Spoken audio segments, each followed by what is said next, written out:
Oh, thank you. Got that. Oh, it's in regards to Senate File 550 and the penny local option sales tax. Oh, Yep. That the board would express their support in current local option sales tax. The current law best represents the interests of voters and furthers the reduction of property tax, which is common goal the county and the Iowa legislature. Senate File 550 as currently written would not only strip the county of control over local option sales tax revenues, but would effectively disregard the will of the voters. Voting aye, Hayden, Rosberg, Schultz, Dozark, and Mulbauer. Motion passed unanimously. A motion was made by Schultz, seconded by Mulbauer, to approve the rent agreement with Inroads LLC for the rental of secondary road Schleswig Maintenance Yard to be used as an asphalt batch plant site for the 2023 construction season. Motion passed unanimously. A motion was made by Schultz, seconded by Dozark, to approve the secondary road Iowa DOT budget and the 5-year plan for fiscal year ending June 30th, 2024. Motion passed unanimously. A motion was made by Mulbauer, seconded by Dozark, to approve the National Public Health Week proclamation, April 3rd through the 9th. Motion passed unanimously. Kim Larson, Imagination Station Director, and Mike Cardone, Superintendent of Denison School District, had a discussion with the board about ARPA funds for the Imagination Station. Motion was made by Mulbauer, seconded by Rosberg, to update the authorized signatures for Farm Service Company to Kyle Schultz and Craig Dozark. Motion passed unanimously. Motion was made by Mulbauer, seconded by Hayden, to approve a credit card for the county attorney, Crawford County Attorney. Motion passed unanimously. A motion was made by Schultz, seconded by Dozark, to approve the OCIO MOU and Tyler contract amendment. Motion passed unanimously. On motion duly seconded, the board adjourned at 11:15 a.m. Agendas for the next meeting are posted and available at the courthouse on Friday, 4:30 p.m. preceding the next meeting. Are there any additions or corrections to the minutes? Very well worded. On the, What's that, Kyle? I think it was very well worded. Very well imagination station, is that table thing, is that how that ended? It We was just just didn't take no discussion. action. Well, oh, it's Just just discussion. discussion, okay, It was just discussion. all right, very good. Then, Thank you. Okay, supervisor report. Let me start quick because I just got a couple quick things for sure. And I was trying to talk to Greg, is what made us late for the pledge, about needing to get some fencing in down there at the Dow City site, down our driveway and across the front of Lance's pasture, where we pulled out and took out trees and stuff that Paul, since he was there, he wanted to take out some trees that were in the ditch line and stuff. And Paul's got that crew that typically does it for the roads when we do a grade project. It wasn't enough of a project for him, so I'm just soliciting to see if anybody knows anybody that might do that, or we can find somebody. Who does he usually have? Does it? What's Mike it? Huber? Mike Mike Huber. Huber. Yeah. What's the other guy with him? Does his brother do it too? Yeah, well, he's a UPS driver, his brother, right? Okay. But yeah, I don't, they don't do it together. They do. Right, They do right. it separately. Right, yeah.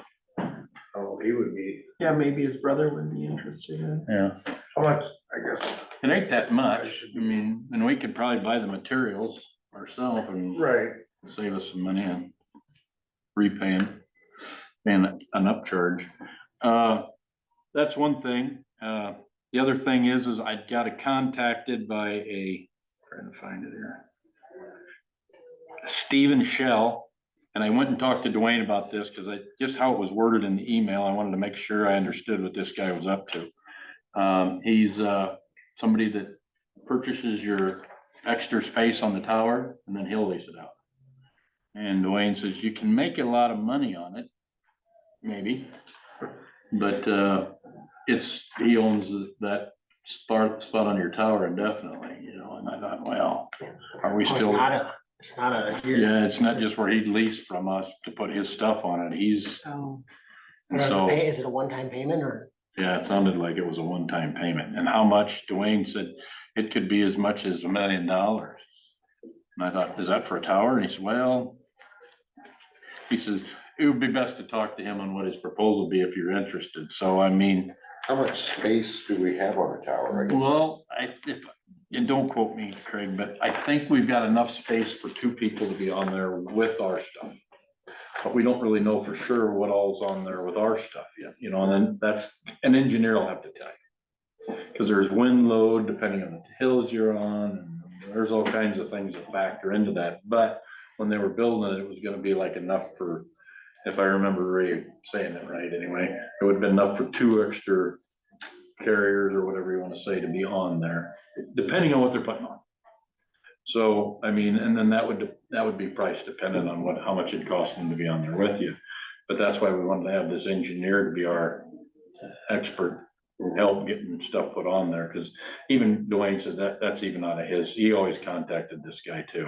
So that wasn't something that he even knew. So anyway, I just wanted to make sure that you guys were okay. I was just gonna tell him, send him an email back that at this time, we're not even sure what we're gonna have all done. So we're not really prepared to start accepting any kind of proposals with the rest of the towers. Does that work for everybody? Yeah, Okay. definitely. So I'll just send that back to him. And the fence, towers, Paul and I and Mike Mazzatello have been throwing emails around back and forth. Mike's sitting up there in Wisconsin trying to run this deal down here, and I think he must still have snow and crap on the ground because he keeps thinking it's nasty down here yet. And I told him, damn near a month ago, start getting ready, because I think at the end of March, you'll be able to bring stuff in. Well, now he thinks by sometime mid to end of April, we'll be able to bring the shacks over. And, but he's wanting to have Paul have a dozer on standby and all this, and I know, God, Paul was not in a good mood about all that. He said, I don't have time for all that. He said, all my stuff's getting deployed already and it'll be out there. And I said, exactly, I'm not asking you to. And I said, I'm sure what Mike's thinking is just,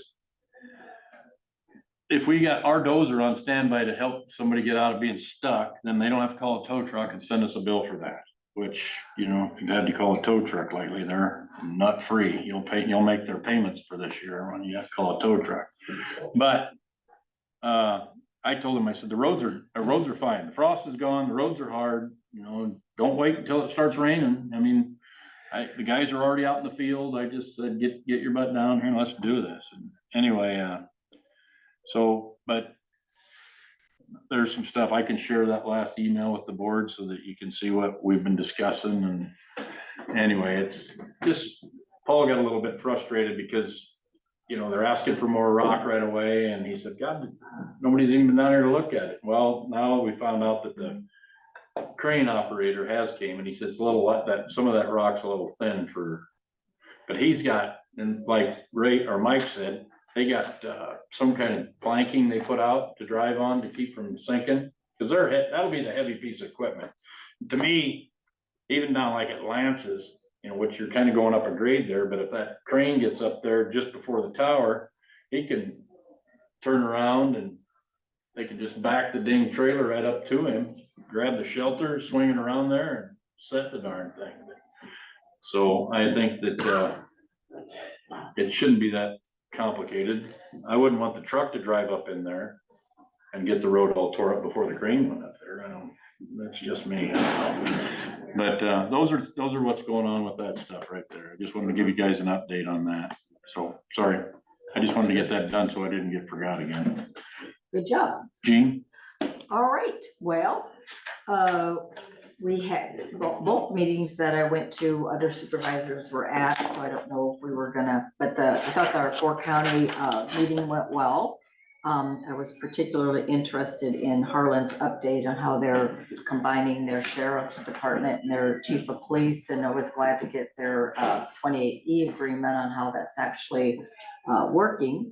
Well, time will tell. I've talked to several city council people about, you know, their thoughts on it, and they're open to it, but you know, to make it actually how that's gonna work is a little bit of a dynamics. And I almost feel like we should start the conversation to see, you know, if it's something that we can do, with an election coming up in 2024, you know, it'd be not a shame, but, you know, if they hired a chief of police and then, we decided to do it, then that they would have brought that person in and, you know, they would be out of a job at some point in time. I understand, Greg is not here anymore, but that he's spoken to, and you've spoken to, Sheriff Steinkeeler, and he's not opposed to it. Yeah, no, I don't, yeah, if it works, if the package. is- Right. I was told by one of the, board members for the city that Steiny gave a number of $1.3 million.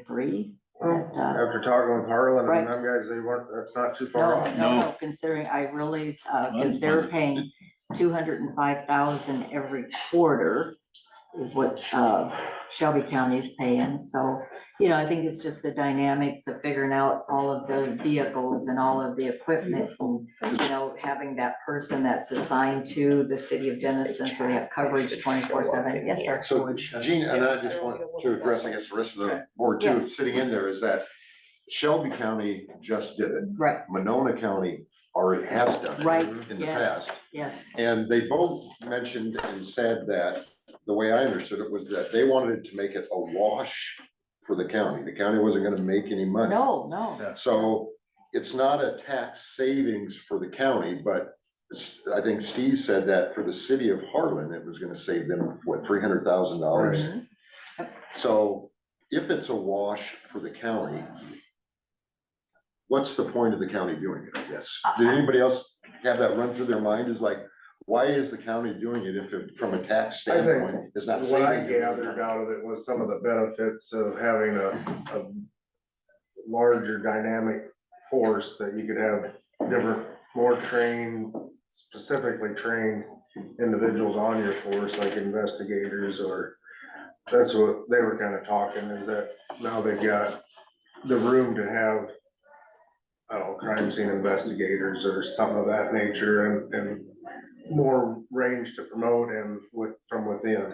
I see, so it's, It was making the force better, I don't know, for lack of words, but I see, more diverse, more, that with them having them separate, they have a lot of the same officers Right. doing the same thing. And if duplication you of duties. Yeah. put it all under one umbrella, That'd be then you nice can to get more specific. have an officer Okay. that was kind of All right. mental health trained in particular, because that's something that all police departments. Right. Well, you just watch that on the news, and them sheriffs, like, that'll talk, I mean, that sheriff down in Florida, and then the one in Louisville, we're talking about mental health issues. And Yep. man, that just seems to me like a big thing that we need to be focusing on. I think you, Might help cover some. But anyway, that was something. I think there'd be a savings with Thanks, Cal. not having a police chief and a sheriff Right. as far as salaries. I mean, there's a little bit there that, it's like having two CEOs. Yeah. You're Correct. integrating Yeah. the two together And part of it is, you know, the state of Iowa pays the county sheriffs these days now as if they are We pay over 17,500 people. We do, the county We- does. We do. State of Iowa says we have. So, yes, did I say that wrong? Well, You you said knew the state of exactly Iowa what, pays yeah. them. Yeah, they're mandating that those, that they believe that the county Okay, sheriffs in these 200,000. small communities are overseeing the complete county, you know, 17,500 people. Where in Crawford County, the jurisdiction, it's my understanding that they don't come into Denison unless they're called or asked, you know, they don't control it. And so I just feel like having that one key person that's in charge of everything, plus, they're having a hard time finding qualified people. The applicants are fewer and far between, and most of them that are, asking for the jobs have no training, so they're sending them through the academy. And then, you know, I don't know what the time span is, but probably a couple years and then they're gone. And I just feel like if there was more unity and more continuity, and I just think that would, in the end, it would probably save money, because rather than having a $90,000 chief of police and a $92,000 sheriff, there'd be that key person, and then we break down into, and Denison would have the same coverage. There's some bugs to iron out, but I think it's still worth looking into it. If it doesn't work for Crawford County, at least we, looked at that. I think the first step would be the city of Denison coming here and making a formal Request to request or a discuss. formal discussion that we Yeah. wanna invest. I mean, It sounds like that's what happened in Shelby County, is the city I came think to the the city county. needs to They were the step up. driving. I thought I the don't think we sheriff, wanna be the ones.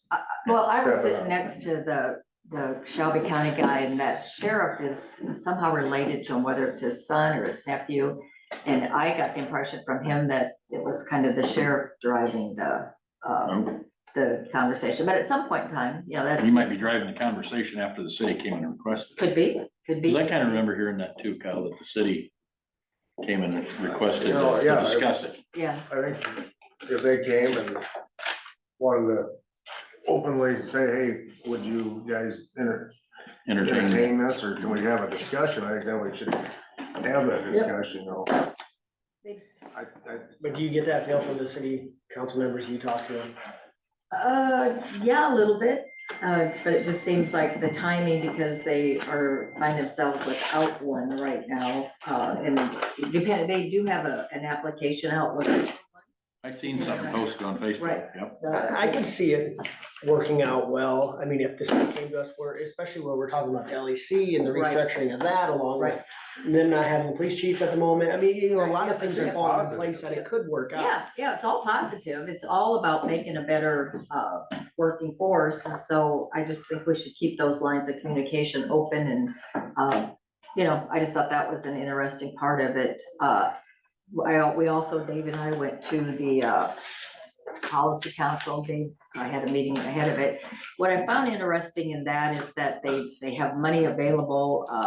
They talked about the MPILP loans, meat and poultry loans, that's, moving along, $15 million. And we had our first application for that, which I was Lake gonna County? do, but What is that one? You can talk about that. They have the grant available again for the city of Denison, where they'll give the $24,999. I was sitting next to a banker from Denison, and she was not aware that that was available, so I think that they need to have more advertising about that. Seems like Region 12 runs a really good operating machine. The other thing that I gathered from it is that they have money available, housing development. The COG has received some funds, $850,000 rehab or to build new for homes that are in distress. They can be anywhere in the region, but must be able to be rehabilitated and sold to persons of low and moderate income. That particular paragraph jumped out to me because of what we've talked about in our smaller communities, that they could be used. It said in some cases, the COG may construct a new house on a donated lot. So I think that I have a meeting today over at the region to do the review for the coordinator for, yes, Molly, yes, is the name. And so I think I'm gonna ask more questions about that to see how we can make that work in Crawford County. I always like to get a little piece of the pie that's out there, so, from what I gathered with that one, Gene, they gotta still make it pencil out. yes. Yeah. You know, you can't spend so much on a lot that you're behind, you know, you lose money on the Right. project. Right. Or like even the rehab of a house, if it's so dilapidated, it's not cost effective going to remodel. So they're Right. trying to find that sweet spot of something that in my pays to do it, you through know. my EMS services, I've been in some of them that they dumped a lot of money into. But when you get inside, they still just need to be burned down. Yep. Yep. Is it the, It's got new roof and siding and windows in it, but the plumbing is cut off at the floor and just running in the basement. Cause that wasn't part of the that wasn't part of the package. So. yeah, That's something. So, I mean, you're right, I think they need to better wisely spend that, That's what I, they're trying to do. and which is that's kind of, awesome. they talk, you know, these terms, you know. Additionally, the house should be in a market where the sales price realized will capture all or high percentage of the investment upon the sale or recapture of funds. So it is a slippery slope that they go down with it, but I kind of, you know, what jumped out is that they could construct a new house on a donated lot.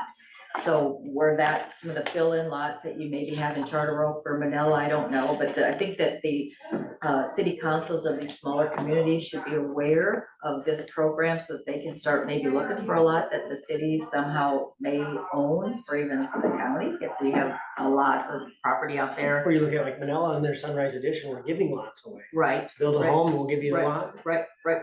So there's $850,000 available for rehab or build new. So I think that word needs to get out is kind of why, and I'm not sure if we need to, who takes it to the smaller communities? Because Denison already has a plan where they can do 5 projects up to 24,999. If it goes past 25,000, it goes into a different kind of requirement. Can I So bring something up while you're on that subject? absolutely, that's why we bring it up. We could hook up with Chris and have a League of Cities meeting. That'd be He's a been way to wanting do it. to. Yep, that'd be a way to. You actually do have that. something to really talk about. And exactly, he could have somebody come even speak on that. Yep. And we could advertise it plenty ahead and make sure all of our communities know about it and their council, at least sending a couple council people to it. Yep. If not the mayor and a couple of council people, I think that I works. think the Gene, reason open meetings. for us to go to these Tough to deal meetings with. is to make sure that our counties are getting their piece of the pie. Because when I look through, I always go to the section, as you notice, is all in color.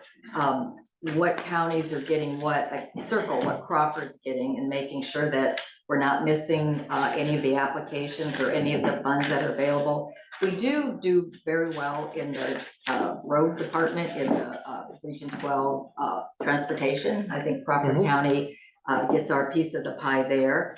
But this is always a but I'm trying to find, And how many counties are eligible for that 850,000? 6. 6? Green, Carol. Carroll, Guthrie, Sac, Audubon, and us.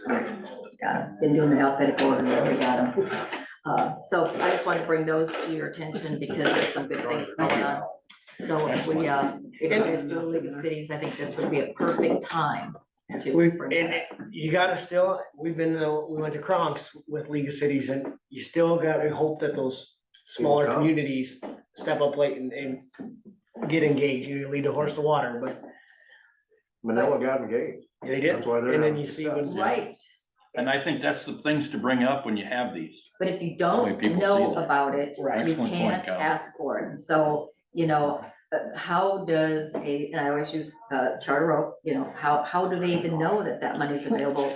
Somebody has to help them with the application, because your city clerk isn't even a full-time employee at this time, are they? I think she They is. are. Okay, I think all she right, is. all right. But still, But a lot unless. of them are. A lot, A you're lot of right. them are, a lot of them Ricketts are. or something like that. And there's plenty to keep them busy without looking for more work for themselves, and I understand that. So if we can help them in any way, I think that money's out there for the asking, and I just wanna make sure that Crawford County knows. Sometimes when I've had conversations with council members that these small towns get caught in the rut of worrying about the small things when they should be focusing on the big things, and the small things will take care of themselves. Yeah, I know exactly. Spend 4 hours a day trying to chase a cat down. Yep. Yeah. Cause somebody called and complained a cat walked across their yard. Where they're putting all that time and effort into that, and they should be working on the big project. Absolutely. and you can So- say the same thing about counties. You're right. I mean, really, Yep. just on another scale. Mhm. But I think these meetings are about us bringing back that information for what's going on and making sure that we don't wonder why we didn't get any of that money. It's because we didn't ask for it. And it's a little bit of extra work. Back when I was a mortgage lender and they had those programs available, I was the only one that would do it because I had so many more hoops to jump through, but it was so satisfying to be able to assist and get that. There's a lot of hoops to jump through, but it's worth it at the end, so. That's all I'm gonna say about that. That's pretty much it. And then today, like I said, I've got to go to Carol, so I'm gonna talk to them about a couple of different things. So that's my Do report. you know, Gene, if they spent all of that money like last year in that program, the 850,000 that's available now? They maybe they- don't have it every year, it's money I that see. comes down Revolving. revolving. As the project gets done and gets, paid for, that opens up that much more again for the next one, so it's. Gotcha. So, but what, the houses may be anywhere in the region. So that to me jumped out, and in some cases, the COG can I construct think a if new they house use it on a or lot. lose it. So those are the things that Use kind it. of struck out, and I just feel like we have as much need in Crawford County as any other county, so I hate to see that money go, and we wonder why we didn't get any of it. The answer would be because you didn't try it. I just yesterday, or just last week on like Friday, I think he called, one of my owner operators lives in Omaha, is just sick of it. And his wife says, get me out to one of them. They came up here for a Christmas party and drove around, and he wants to move up here. So them are the kind of people that, you know, that's the kind of things we draw, and that's a kid that makes a good check. I'll say one more thing. I got a lot of conversation about the new assessed values that have come out. Oh, yeah. A lot of, got a text from somebody that said, don't take this personally, but where we're at. So that was huge. That person's house, the assessed value went up $155,000. Building equity. Building equity. And after they talk to you, were they?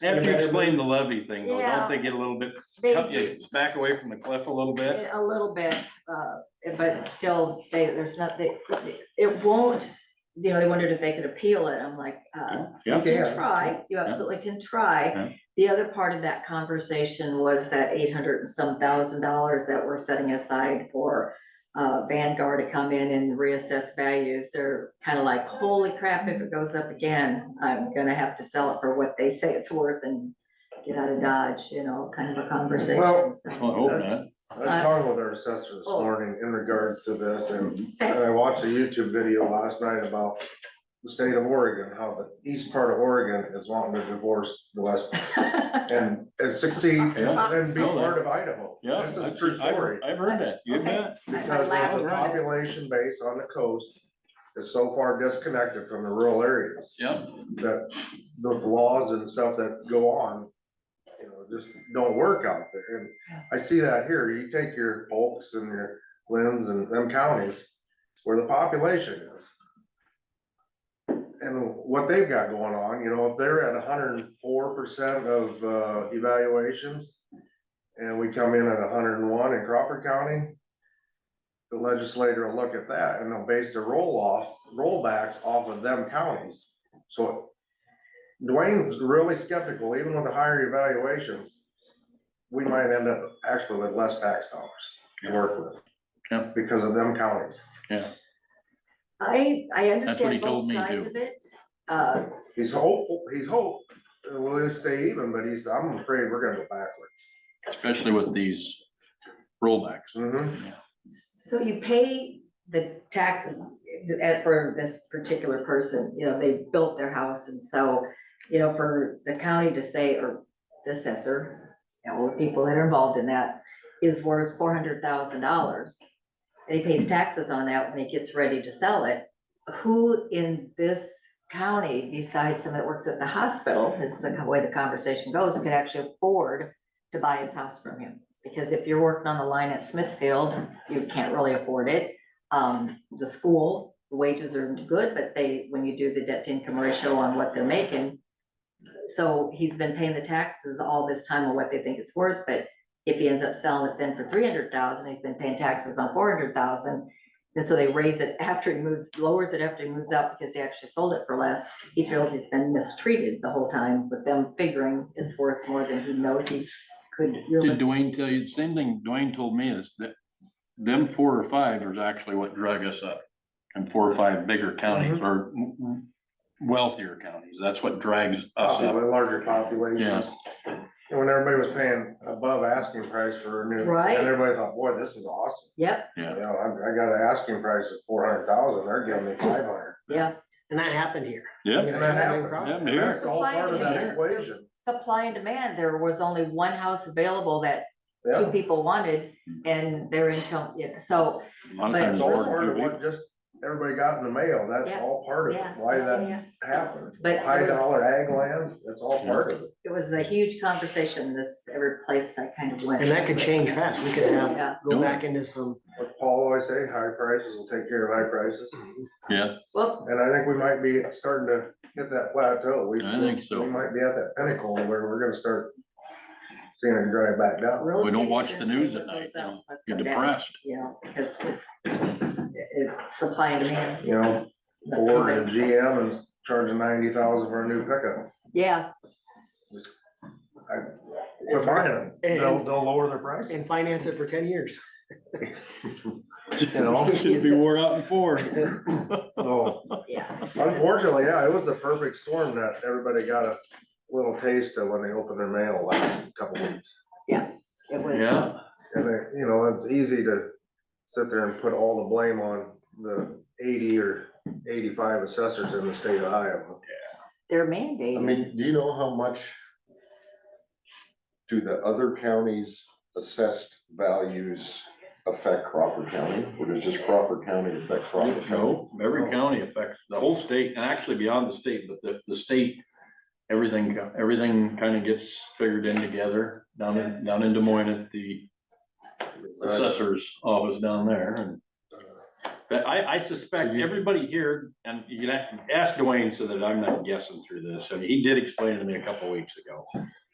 He turns in, you know, they got formulas that they have to use, and then they turn that in, and they have to do so many residences and so many businesses, and their And they gotta assessments. meet a certain criteria within a percentage of what the state deems as the assessed value. Mhm. I mean, it's a combination of everything, so. 2 years ago, he was on probably in the 80% commercial and maybe 97% on residential, what he assessed. Yeah. So, I mean, he's got standards to meet, Mhm. so, And the things he's supposed to look for and all that stuff is, here again, the state sets those standards that they have to meet. and that should be fair across the board, but when you got, you know, like Kyle brought up, the Dallas and Polks and all them, and Johnsons and Scotts, all that, because they got so much stuff going on. I mean, you look at all the stuff out on the east side of Des Moines. I mean, you don't think that them big Google buildings or whatever the heck they are out there aren't driving up values in Polk, or I suspect that's Polk out there yet.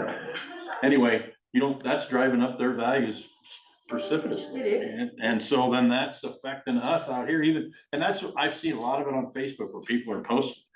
I haven't even done any remodeling in all these years. I'm not, look, it keeps going up. Well, you know, and I try to just calm them down. Well, first, let us fight for you on the levies too, because we have houses and property here too, so we don't want it going up. And we can still keep the taxes manageable at least as much as possible. I mean, as long as inflation doesn't keep killing us to where our budgets keep going up, no. You know, I mean, so that's what I've been telling the people. I mean, just, you know, this isn't gonna be on the taxes for what, a year and a half, 2 years, Yeah. what we just got. So I mean, that valuation isn't gonna be applicable this year or even next, you know, it's. I mean, and all taxing entities set a total dollar budget. Yeah. They don't set a levy budget, they set a total budget, and then based on what the valuation is for the county, that gives you your tax rate, and so your levy rate. So, I mean, if valuations go all up, the levy rates should all go down. It depends on what the state says we can roll backs and so on and so forth. you know. Yeah, and it It's all depends part of on, their equation that they put out, look at you know, what. commercial. Jerry can correct me if I'm wrong, but now commercial property, the first $150,000 of evaluation is just taken off. Yeah. And then it's taxed at a residential rate. Where it used to Sounds be, right. to where commercial was 100% taxed at commercial rate. And all the states said, well, we're gonna knock the first 150,000 off of that, so you're only paying the 100 taxes on this amount, but yet now we're gonna give it to you on the residential rate, which is cheaper than commercial. So just because your levies all went up, don't mean your tax base is gonna go up. Yeah, in particular for commercial. To me, when you look at it, there's so much dollars raised every year anyways, but where does it stay? Is it going to Des Moines? And we're left with less, but yet we're providing a lot of state services that is at our cost. Yeah. That the state gets to just say, thanks for doing that, Yeah. while they take the money. We could naturally lower property tax or lower the levy if more of the taxes raised stayed in the county. And even if they pay their share, I bring up juvenile detention a lot, but Kyle knows it as well as I do. I'm sure the Yes Center barks about it when the state's only paying 10% of what they agreed to pay with 50. Guess who's paying the bill? We are at the county. It's our people, which they are. But we're supposed to pay half and they're supposed to pay half, and the way it works, and then Kyle's brought it up before, and our juvenile detentions are packed full, and them state training facilities, or schools, they've all been closed, and that, whether it was that DRI or whatever the heck's fault, it's just, it put more burden on us, and then Paul's brought it up, fuel went up $500,000 this year, and motor graders are 100,000 more, that's why we only bought one of those, and all the other things, if inflation keeps crawling, that's what's gonna make it really tough for us on the levies, so that's, as they say, elections have consequences, make sure we're voting for the right people. We're gonna fight as best we can, this is a good frugal board, but It is. there's so many things that we have no control over, and it seems like we got less every year, thanks to a lack of home rule respect. Some more higher paying jobs also would help, but we struggle, Yeah. with the type of jobs that we can bring in, and that's the other, with our CDC, trying to get that person that can bring in higher paying and more diverse incomes for us. We Yeah. just really struggle with all of it, but this latest was the biggest jump we've seen in assessed Oh, yeah. values. Yeah, right, it was. And I don't blame people for being alarmed. So that was. No, it's an alarming deal. It was, yeah. But they need to remember to look at what their actual taxes go up versus their assessed value. Like you said, the whole formula changes. Did my taxes go up by 200% or whatever, their assessed value? Well, not necessarily. Look at Well, they won't know what, until, right. yeah, by then, the sting, There's a reason why they do that. That way Yeah. the stings, the wounds heal a little bit. I don't know that scab will get picked off right away. In the housing market around here, you had your assessed value. You always knew your house was worth more than the assessed value. If that was always the thought So if process. that's the case, then maybe they weren't assessed at the correct valuation. But it was designed to not be market value, it's assessed value versus market value. And so if we're gonna have assessed value be market value, you're pretty much saying you think down the road what that house will sell for. And some of these houses you've never been in, so is it worth less or more than what you're saying? You know what I'm saying? The market was driving Yeah. it. though. You got the neighbor. Exactly. This is the market was driving. it. Yeah, you got the neighbor, they look and see what the neighbor's house brought, and so, well, theirs must be worth more, and. Right, I have that exactly where I live. I have one of the older houses in my area and all new houses around me. Yes, you do, And yeah, yeah, it's been affected by that. and yeah, so, And it's like the point that when I was talking to Dwayne, we're short houses, so like the demand part you're talking Yep. about, but then during COVID, I think even around here you heard of, Corey said that there was people right and left, now that's a contractor over in our neighborhood. People right and left were doing little projects, and a lot of them were doing it on their own, and that improved your value. Yeah. Whatever, they did just a fire pit out back, things to be at home, but it improves the value of your home. It still doesn't necessarily mean that your taxes are going through the roof, and everybody should care about their home. It's putting paint on your barn. Drive your property tax or your property value. Definitely nice when people care about their home. Yeah, Definitely. that's right. We want our That county to actually be- increases all the neighbors' value too. Yeah, If you don't believe it, have somebody that lives with it, don't take care of it, drags your value down.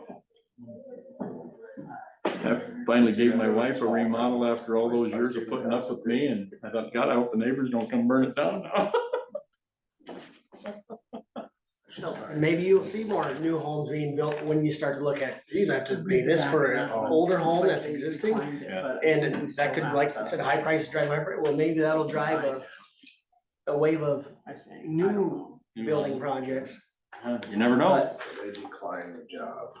Well, excellent point, Dean. Thanks for bringing that up. sure, We're, move on. Or you got more? no, I'm good. Dave? Yeah, I'll kind of segue right into our Region 12 Policy Council meeting that we had. And I'm gonna actually work backwards from, that was at 6 o'clock. It was brought up Workforce development disbands the end of June, June 30th. All workforce development regions, I think there was 4 regions in the state of Iowa. All disbanded. Oh, Everybody turned it back and said, this isn't working for our regions. Just like the same discussion we had. So it's not like it's just a few counties here or there. This is a statewide workforce development, the county saying, we cannot provide these services yeah, with what you're requiring us to do in the funding there. yeah. So it'll be interesting to see what happens going forward with, workforce development and how the state Interesting. will have to change that. And then before, so that was our policy council meeting. Before that, we had our development corporation meeting. We kind of went over some of the housing funds. We went over the transportation. We also discussed our first application for the meat loan, the 15 million. No action was taken. The advisory committee, without getting into too much details, but the advisory committee at this time did not recommend approving this application because there was some fine tuning that needed to happen within the finances and within the loan application itself. So but we're moving forward with that. It just said just not quite ready yet. There was also a couple other larger industries or possible applications that are gonna come forward that are gonna apply for that 15 million. So they haven't been in yet. Crawford County? No. Anything in Crawford? Well, it could affect, I mean, it could affect us because it's all depends on what develops, what gets built. Okay, It could be a whole area. okay. And then we had our executive board committee, which went through some of the finances. I can pass this around. And a few things that we just approved, like Brenda Dudley from Guthrie County to the revolving loan fund committee. A few updates on some of our policies, and that's all here. We approved joining IPATE for investments. And not that we necessarily gonna use it right away, but just we had to approve it so that if we wanted to put funds into IPATE, we had to, had passed that as a resolution to do so. That was Region 12, and let's look through that. I got a phone call from Bill Peterson, just a reminder saying, hey, the new round of opioid settlements is application deadline shuts off April 18th. I talked to Colin about that, forwarded him the emails I got from Bill over the weekend. Colin did get our application submitted and he said it was in the works. So there's only like 6 counties left in the state that need to do that. And then of course, if you get 100% participation in the state, that affects our overall opioid settlement. So you want to see everybody involved, and it looks like that's gonna happen. Yeah. Will the guidelines be the same for disbursement of those funds, the same? They're gonna have, ISAC is gonna be putting on a opioid settlement Oh, good. session coming up, I think, May 24th-ish. To kind of bringing in some people to discuss what it's available for, just kind of give it, so I'm looking forward to attending that. I'd like to go, because Steiny and And I don't know if it'll be Zoom or if it'll actually be, because what we thought would be great for those funds is, let's say that he has a family that he knows is a revolving, the parents are have a drug problem, and so the older child has one, that you could send that child to rehab to try to help them break away. Yep. And I think that'd be a great use of the funds, but who do we contact to find out if that's the She's saying exact we use need- of the funds? we do, and we did have that packet from the older funds, but it'll be good to. Yeah. Good to go through it. You don't wanna use them wrong. Right.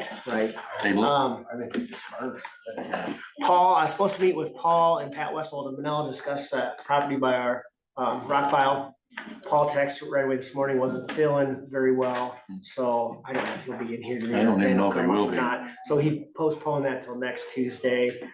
I did talk to, on Senate File 527, which we talked about at the 4 county meeting, as far as our all system weight permit. Kyle, I did talk to Colin about that as well, and he's gonna kind of dig into what that all entails for us as far as, is that a breach of home rule and local control, saying, well, hey, we're gonna give you the option to opt in, but oh, by the way, all paved road systems and farm to market roads are gonna have to be included anyways, which really takes away our ability to opt in or out anyways. I did talk to Steve Holt about that. He's gonna look into it from that side. I contacted ISAC, Jamie Cashman. I contacted Carl Vanderwood from District 3, kind of just raising awareness of, once again, a step on our toes is local control and the cost and damages it would cost us locally to maintain a road systems that we're being dictated on what can and what heavier weights are on our roads. I'm gonna be honest with you, Dave. I think as a truck driver, and I mean, farmers is probably not quite as, but even then, you guys are going to Blair or what other with your grains and, you know, if you haul your own cattle, you know, you're going to places. I would rather all road stuff is monitored at the state level, but I would rather if they're gonna do something that's gonna affect us like this so much, and we all know it's gonna, that they actually sit down with us and the governor and her transportation and the highway commissioners all show up at ISAC meetings and sit down and talk to us about this stuff with our engineers and supervisors in the room. And how is this gonna affect you? Because they're throwing darts at a wall, where when Paul's sitting there and some of us that got experience driving on these roads, I like the farmers thing in the fall. Yeah, but that's, Dave and I and Paul went down there in regards to that. Seven axle. The 7F, and they looked at us, as, I don't know why you guys are even here, this is gonna pass. yeah. And we said that was gonna cost us 50-60,000 just to change the bridge post and the That's why signs. we're down there fighting for 60,000, not for 60% more damage to our road. Yeah, that's my point. They need to start listening. No, but you're right, no communication with us. And then, okay, we're gonna have all this additional cost to our roads to repair that extra 60% damage. If you don't wanna. Where's the funding You coming don't from? wanna to do hear that? the answers, you don't ask the questions. Well, that's the problem. That's the, and that's why everybody that sits outside of this building doesn't trust what happens from this building up. Right. That's the problem we have in America. Anyway, sorry, That's got a little bit on my just one tangent of the there. problems we have. Yeah. But it's just frustrating, is we're gonna assume that cost of repairs without any of our say, any conversations with us. Yeah, I truly believe that I'm willing to take that fight to the governor's door. And where do you draw, I mean, I think we do, I think you gotta draw a line in the sand and say, hey, once again, enough is enough. Overstep your bounds. Yep, this is local control, home rule. between lost and this, right now, I think we got two fights that need to go. What was Holt's response, I guess, as far as the Um, House side or? He just said that, because this, of course, has already passed. Yeah. But then the twist to it was the farm to market and the paved systems that now all of a sudden changes whether we can opt in or out because the state didn't like that. Some counties only did a mile or two to get 10 grand, which we all said That was a great it idea. wasn't gonna last. Steve was very much, well, I'll look into it. I understand that you're concerned about the cost of what it's gonna do to your systems without your say, and he was gonna kind of, I guess, do some research on it and talk to some other legislators out there about, Is it past the Senate? it's passed. Both. I think it's passed both. And I said, well, the change is, hey, this went through without any conversations with us.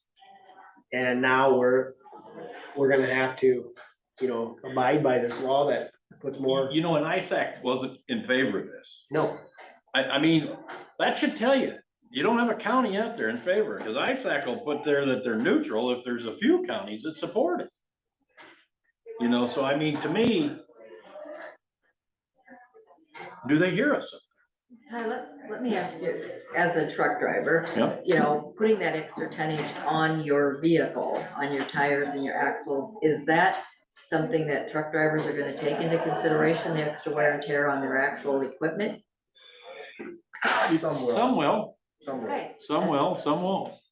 Some are just, That's the thing that I think the key point that was pointed out, the supervisor, it's a safety issue. yeah, As much, if not more than, the issue of a deteriorating of a road. two months a year in the fall, what they had going, I think worked fine and worked great. I don't think that there was enough substantial damage done to the road networks or even to the wear and tear on the vehicles, because most of them trucks that are loading out of the field at that point are driving into into the local elevator or back to a bin. Yep. You know, they're not going, well, there's some that are going to Blair, but not a lot, you know, but This isn't really being driven by the egg industry though. no, this is the construction industry. Yeah, gravel This and is all sand and, construct, no, it's the gravel, it's the construction industry and the construction trucking industry. Oh, not That's necessarily. the two main movers of this. Basically, the people that can help tear up the roads and then get to fix them. Exactly. There you Those are the two go. people. But yeah, they still can't go on the interstate. And that's the other thing, if you wanted to talk to ag people, and in particular livestock transporter, my biggest focus would be on getting us on the interstate so that we can expedite more safely and quickly our livestock to market or to its new home. Okay. That would be it, and we still, look, you know, I've said it in the meetings before, I still believe that pounds per square inch and the bridge span, if you got the 10-1 spread on your trailers, and you keep that weight down, you got enough tires on the ground, that's the states out west, they're very big on that, and boy, oh boy, drive across the scale in South Dakota and North Dakota and not have enough tires on the ground and find out what a fine looks like, because they will hammer you. But that's how they're preserving their roads up there, you know, which they fight for us like we do or worse. But, you know, that's how they preserve their roads as best they can, is by not overloading them.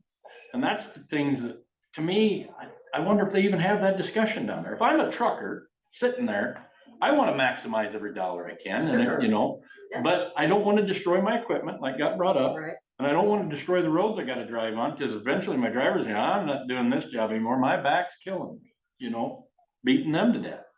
So I don't think that this is a good idea. And you know, like I brought up before on the gravels, this time of the year, especially in the spring, we are gonna do a ton of damage.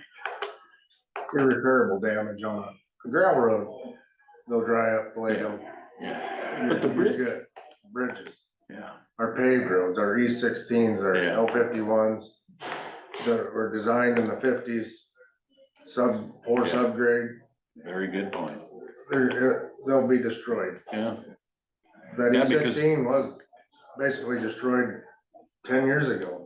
We'd spent what, $3 million or $4 million fixing it. yeah, And now we're just gonna accelerate it again. Yeah. We're gonna put it on the path to total destruction in the matter of just a couple votes down in Des Moines. Without our say and without.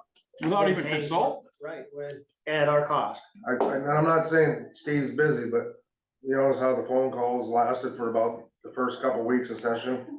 Yeah, And now, cause we did this one other time and it was the same way. yeah, Yeah, Made about at two least he phone talked calls. to us twice. Right. Our other ones didn't talk to us at all. Unfortunately. And I'm willing to take that fight, cause I think if we start that fight, I think we'll have a large share of counties that'll jump on that bandwagon. I think we have to.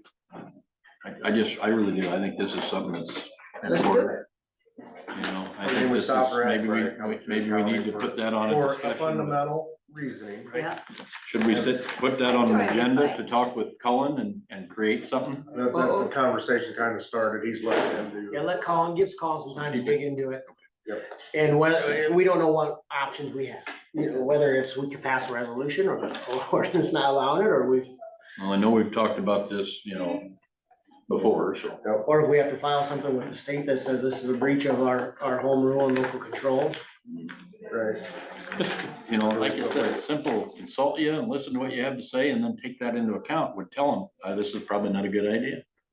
Let's create something better. If you want to do this, I mean, get the axles and tires on the ground. again, I think that disconnect is between the rural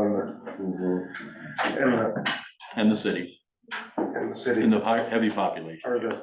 Are I agree. such a big impasse Again? anymore, it's just. that another one of those. We're at that impasse, and stuff that are being, But you're right, though, I mean, where is the discussion for the people that represent the districts, coming back to the district saying, hey, this is something being talked about or floated in Des Moines? campaign finances. Well, you know, I mean, I feel instead of this fortunate that, top-down government, that this is what one or two of the top leaders want, we're gonna pass it through and you're all affected. if you need to start a campaign finance, how's that? Think about it. Okay, Well, let's Guys, take a lot of that stuff fight. together. yeah, We've only got a couple minutes before we get our 10 o'clock. I didn't have anything this week. Craig didn't have anything? Did you I have- had a conservation board meeting on last Wednesday, water test came back just as we expected with them. The deep wells. Yeah, Nothing had changed per se since from 25 years ago. Surprise. not really. So, just still seeking out different opinions on the shallow well, is what basically where we're going. Okay. They haven't started the clock yet. And, so we're just gonna leave it. Are there discussions with DNR or just amongst the Well, board right now?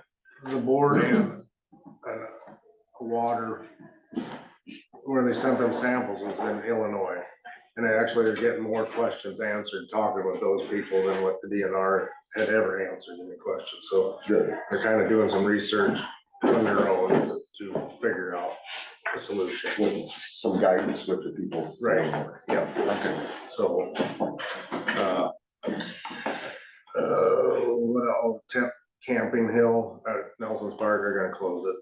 Cause the rain in January just totally destroyed the road to get to it. And they had stay built out there and it was gonna be over $100,000 to repair that, so. For the number of nights that were used, it don't justify it. Darn it. But they might look into putting a hiking trail up there yet so that you can still access the area. They're gonna maintain the area as normal, but the access to it by vehicle is gonna be stopped. So they put a parking area in and then I can drive. hike up to it. So if you wanted to tent camp and hike your stuff up there, you can still tent camp, but you can't drive up there. Right. So if you're real primitive and you just got a Yeah, little, there is some thought and maybe that there would be more, yeah, something for some other people that, hey, there's one way in, one way out. This Yeah, deal, and that's yeah. what I want. Won't have a lot of other crowded noise and I stuff, actually know just people perfect that for would what they like to want. do that. So Excellent. I'm not one of them. we're gonna try that for years and see how it happens, see what happens with that, you know. And our Bryce is in the middle of his academy up at Witt, getting his police certification, so. So we'll have 2 certified police officers within the park system. Well, good. Excellent. Barnes, if he passes his class. Somebody must have redid it, that you do some training, you test on it. And if you pass, you keep moving. If you don't pass that training session, they just kick you out. So you're not sitting there for the whole 8 weeks and then find out at the end that you didn't pass anyway. Yeah.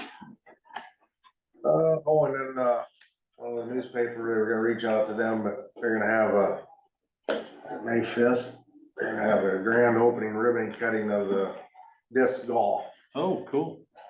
Mary would have more information on that, Dan. May 3rd. May 3rd, okay. Thank you for the update. Appreciate it. So, that'll be good. All right. That's all you got? Yeah. Well, thank you. Appreciate that. Just golf going on. Outstanding. We got our 10 o'clock. Greg and team, if you'd like to come forward and pull some chairs up here. Have the system down.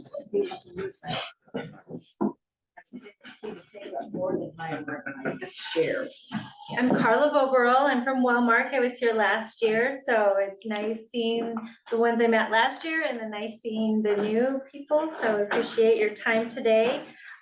When I get these handed out, sorry, I got a couple marked. All right. Special There ones. you go. I must took a special one. Our secret information in there. So I just want to thank you for your time and there we are. And, you know, I know we're really short on time, so I want to make sure that we get this covered properly. We have a little summary on the right-hand side, and that's really what I want to focus on. There's a lot of backup material that we can discuss as we go through and as you make the decision of what you're interested in moving forward with. So, oh, I'm so sorry. So yeah, the renewal came in, administration fees, those tend to go up just a little bit every year, so that's a 4.6% increase. But we were able to stay stationary on the network access fees, which is those fees if anybody's going out of the Blue network, that's where that charge comes in. So that's at 0%. And then PBM is your pharmacy fee. That has been steady over the last several years.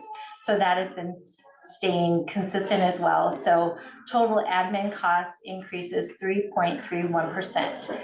The individual stop loss fee then is where we're gonna see an increase. And I don't know if you remember from last year, but we made the change of going from the 18, 12. We talked about one of your contract terms last year to get you some more coverage, so it went from a 12/18 to a 12/12, which kind of limited the coverage, then knowing it was gonna go back this year to get the other coverage, so about half of that increase is due to that contract term change. So the 18 Giving you coverage back so that you cover like run-in claims this year. So it used to be, if you think about your contract July through July, Yeah. and then you used to have 6 months of run-out coverage on the stop loss. Now, this year, you just have 12 and 12, so everything's incurred in there. So that's why the rate went down. Now this year, anything incurred in the past 24 months will be covered in the next 12. So you gain 6 more months of coverage, but more like, we would call it run-in coverage, so it's past claims coming in versus claims that are not yet paid. So it kind of looks at it that way. And I think you'll see some more consistency in that going forward. That's partly why I think we did it and talked about it, because we'd seen longer inpatient stays, longer things like that. 6 months sometimes isn't a lot of time to get a claim covered. Now you have 12 months. And then actually next year it'll go to 36. So every year you'll build 12 months. So you'll continue to gain that coverage. So any claims, old claims that now process in the future will be covered. Whereas before you had a little bit, I wouldn't call it a gap because there's a lot of that, but as things have changed in the industry, longer inpatient stays, things like that, now you have that covered. You don't have to worry about something maybe falling outside the stop loss contract. Because that was the big concern when we were talking about and why we talked to you about changing this, is that it was gonna fall outside and then you would be 100% responsible for that. This way, it's covered by the new contract terms. Yeah. So about, like I said, Carlos went through about half of that 18%, I would say close to 10% of that's just because of that contract term change, getting you the more coverage. So the rest, that 8% is actually less than what we're seeing on average. If you were to make that change, averages are close to 17. So you're about half of that. So it means overall, you're still doing pretty well as far as the utilization piece. It's just that contract term change that added the additional premium there. So, and then the same goes as you go down the sheet. Obviously, your enrollment is in there, but the expected claims is the same situation where it's that extra 10%, 8 to 10% that's been added on there for the contract purposes. And so then if you're looking at trend, our trend is running about 8 to 9%. So you're falling really close to what our normal trend is.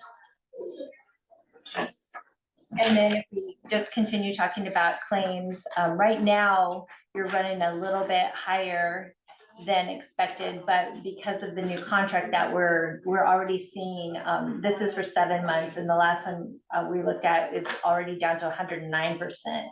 So it's going to probably continue to decrease of where you're running as far as compared to expected. We have seen the large claims over $10,000.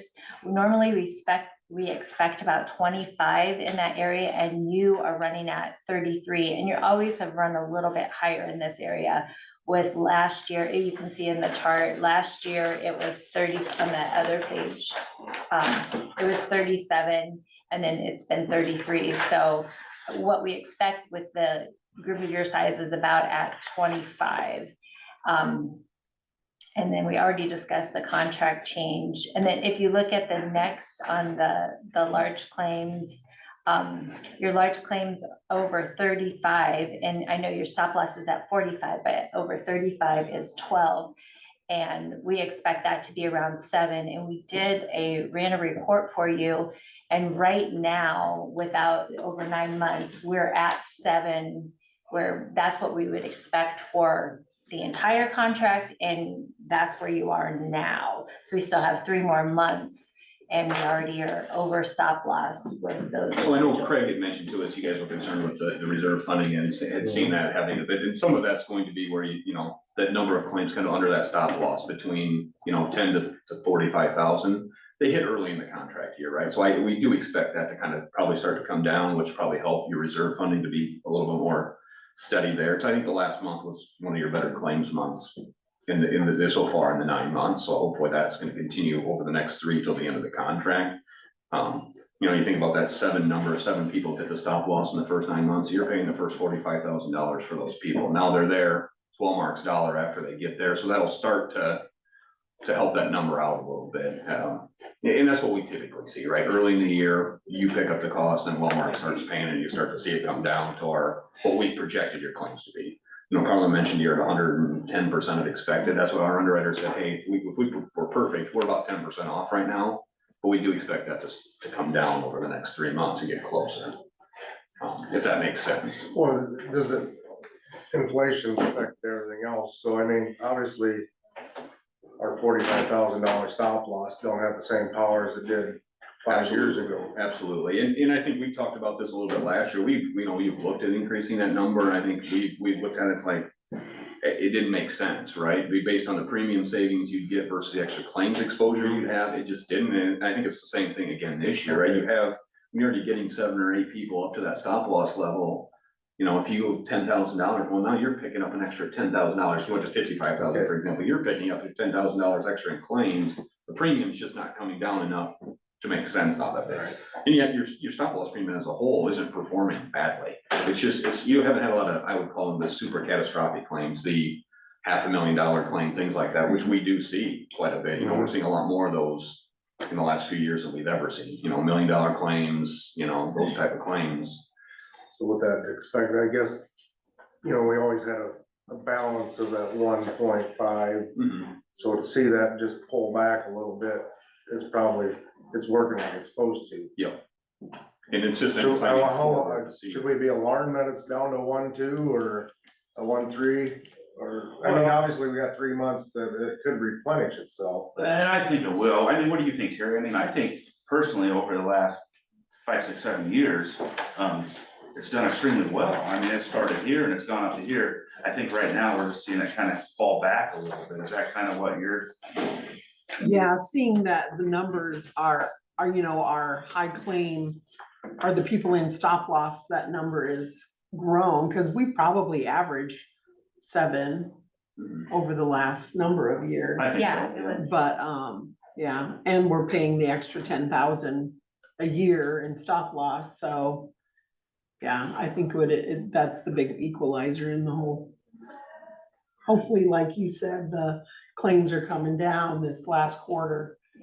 And, it'll repair itself a little bit.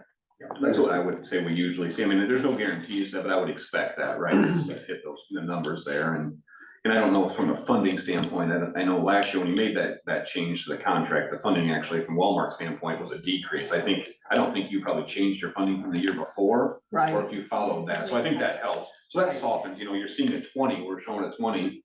But a little bit of it, you kind of softened like last year by not taking that decrease just because of that contract terms and it comes back, you know.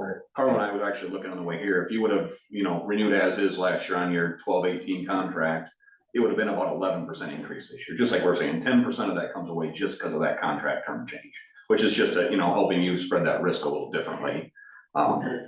You know, so that's what I would say, really your increase where it was last year's closer to 10-11%, not the 20 that you're seeing. And that's, I mean, right around trend, what Walmart's seeing is our overall book of business trend is in that, you know, maybe a little less than that, 8 to 10, kind of that's the range what we're seeing on the whole, partly, you know, utilization, cost, those type of things coming into play. That's about what we're seeing on average. So our utilization's up a little bit, but also you guys are a nationwide thing, so you're seeing costs across the whole country that are. The inflation's And I would kind have of kicking us all in the back. typically here in Iowa, we tend to be a little better than nationwide. You know, the coast tend to be higher cost, higher trend than what the Midwest is. We're a little bit more insulated from that. Some of that is how Walmart contracts with providers. Their provider contracts are limited to CPI, and we don't just give them whatever more increase every year. They get just, a nominal increase in what they get paid every year. We're continually looking for ways to pay them differently, like for value, not necessarily like, hey, you do more, you get paid more. That's not necessarily where we want to go. It's more, you want to get to the value, right? Are you providing value care, keeping the cost down so you get paid, not, the typical, what we'd say the fee for service. The more times you go to the doctor, the more they're getting paid. So we're trying to change that over time. I know what you too. mean. I talked too about during open enrollment, maybe, promoting some of the things that Wellmark offers that maybe our employees are not completely educated about. Sure. Providing more of that information, the telehealth kind of stuff that you all So, offer, yeah, we. kind of things. I know there's more, I but brought you some brochures awesome. about that, just, making sure they're getting, going to the doctor, just to make sure that, they're catching things, the stay healthy preventative exams, yeah, no yeah, charge. exactly. So, yeah, I did bring you some brochures and we can leave those with you. This was a question I came up with after I left here last year when you guys were here. When we're paying out of our pool, how does that bill circulate? Does that just get sent straight to us, and do we get the kind of like a break like you guys get when do we get that on our part that we're paying? Or As are far we as what on the our own on provider that? charges, from what the provider charges? The Yeah. savings, Yeah, do we get so- the same savings that, This everybody in the year, world knows that the right. hospitals charge one thing and then you guys make a Wellmark deal with what. negotiate that Yeah. before So we. the So does that come that way to us on our? Yep, so we pay the providers and we turn around and bill you for whatever we pay to the providers. last year, your Okay. savings was 45.9% that you Okay. saved. And that was my question. I That's thought about pretty when I close to left what last we year, about see. forgot to ask again. And that's pretty close to what we see on average, 45 to 50% off of what they bill versus what we pay. Yeah. I would tell you, if you tend to have a lot of inpatient stays, that number may goes up. The hospital, the facility side is tend to where we get more savings. Providers, we don't get, as deep a savings on just going to your normal office visits, right? Because that's not a super high cost service. It's more those inpatient where you get a lot of savings. But yeah, that's a good question. Oh, thank you. So the underwriter also takes into consideration kind of what we're expecting to see next year. And of the 12 high cost claimants that we had this year, it looks like 6 of those are going to continue next year. And then there's 3 additional identified that it could be in that 50 to 100,000 range. And then there's also additional 9, but that's a 25 to 50. So that, I don't want you to be alarmed about that. Too late. But 25 to 50. And I would add, I think of those 6 that are kind of that first number, she says, I think if you look over those, if we look back over each of the last 3 years, 6 of them have repeated in that same general ballpark of where they sure, are. I Now, if they were 50,000, they've been 50,000 each year. Mhm. More than likely, they're taking a high cost drug that runs about that much, which, prevents other things. But again, it's, a lot of those specialty type drugs are pretty darn expensive anymore. So they tend to run in a similar, if you think about the chronic conditions, once you have it, you're gonna be a similar cost year over year. Yeah. So speaking of high cost drugs, this is the conversation we had last year, so we want to have it again this year and maybe make a little bit of changes. It doesn't have to be dramatic or anything. We have 2 different choices for the non-specialty. Right now, your lowest or your tier 3 drugs are being charged at $45. And that's very, very, very, very low. And so, even just, and these are just suggestions that maybe aren't gonna save you a ton of money, but it's protecting the plan going forward. So, we just recommend maybe increasing, adding the 4th tier, increasing that to 70, or having that be set at 75. Or we can also move you to what we call the Blue RX Value Plus. And that savings is usually 2, 3, is it? For Value Plus is less than, It's less than it's that. half a point maybe to your claims expense. Okay. The theory Oh, of yeah, Value sorry. Plus, and here, in what Value Plus the formula is, what that means is you have a 3-tier drug, you have, I don't know what your 3 tiers are off the top of my head, but generic, you have the 3 levels you pay.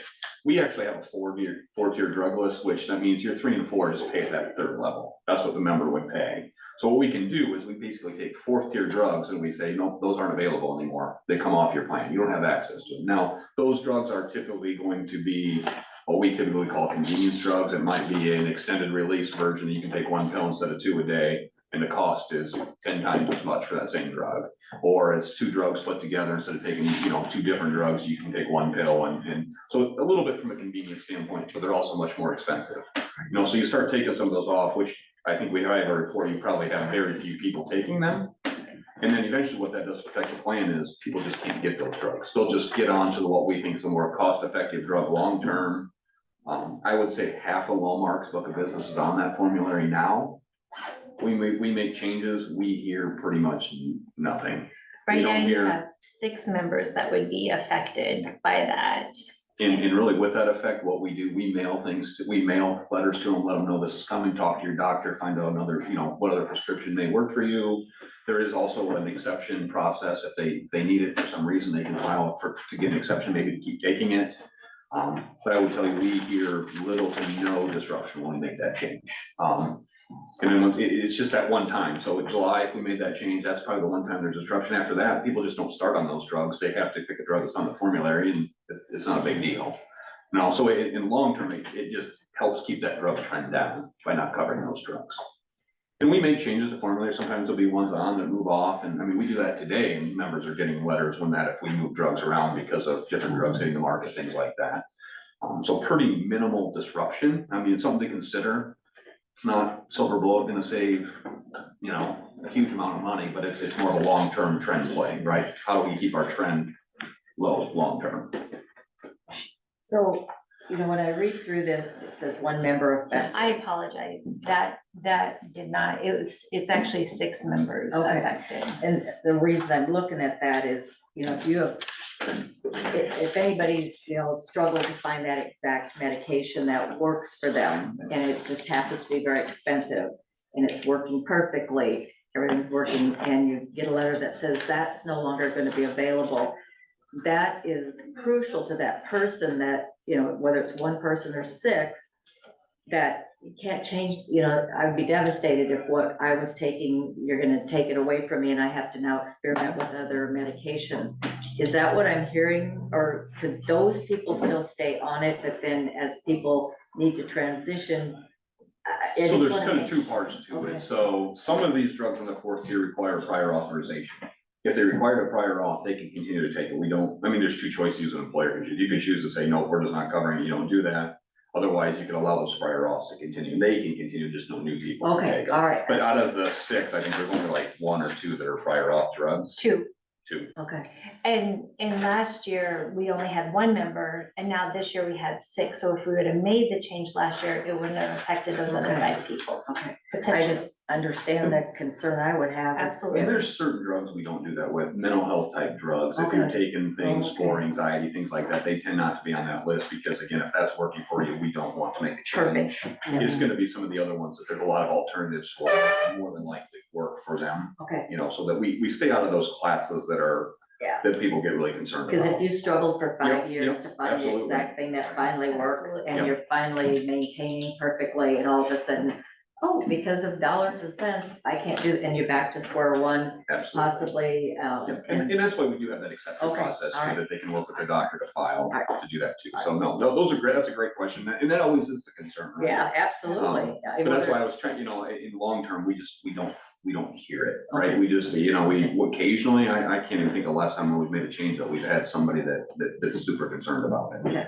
Okay. I get there probably at first, they get like, I but then they know. call their doctor and they're like, I- okay, here, let's take this. For most people, there's some, like you said, that You That's taken a long time don't want to any find other it. trials Yeah, to see if absolutely. this Well, works, absolutely. because it could have been a 5-year struggle to get to that exact one, and I just think it'd be devastation to not have that available. No, absolutely. No, it makes total sense.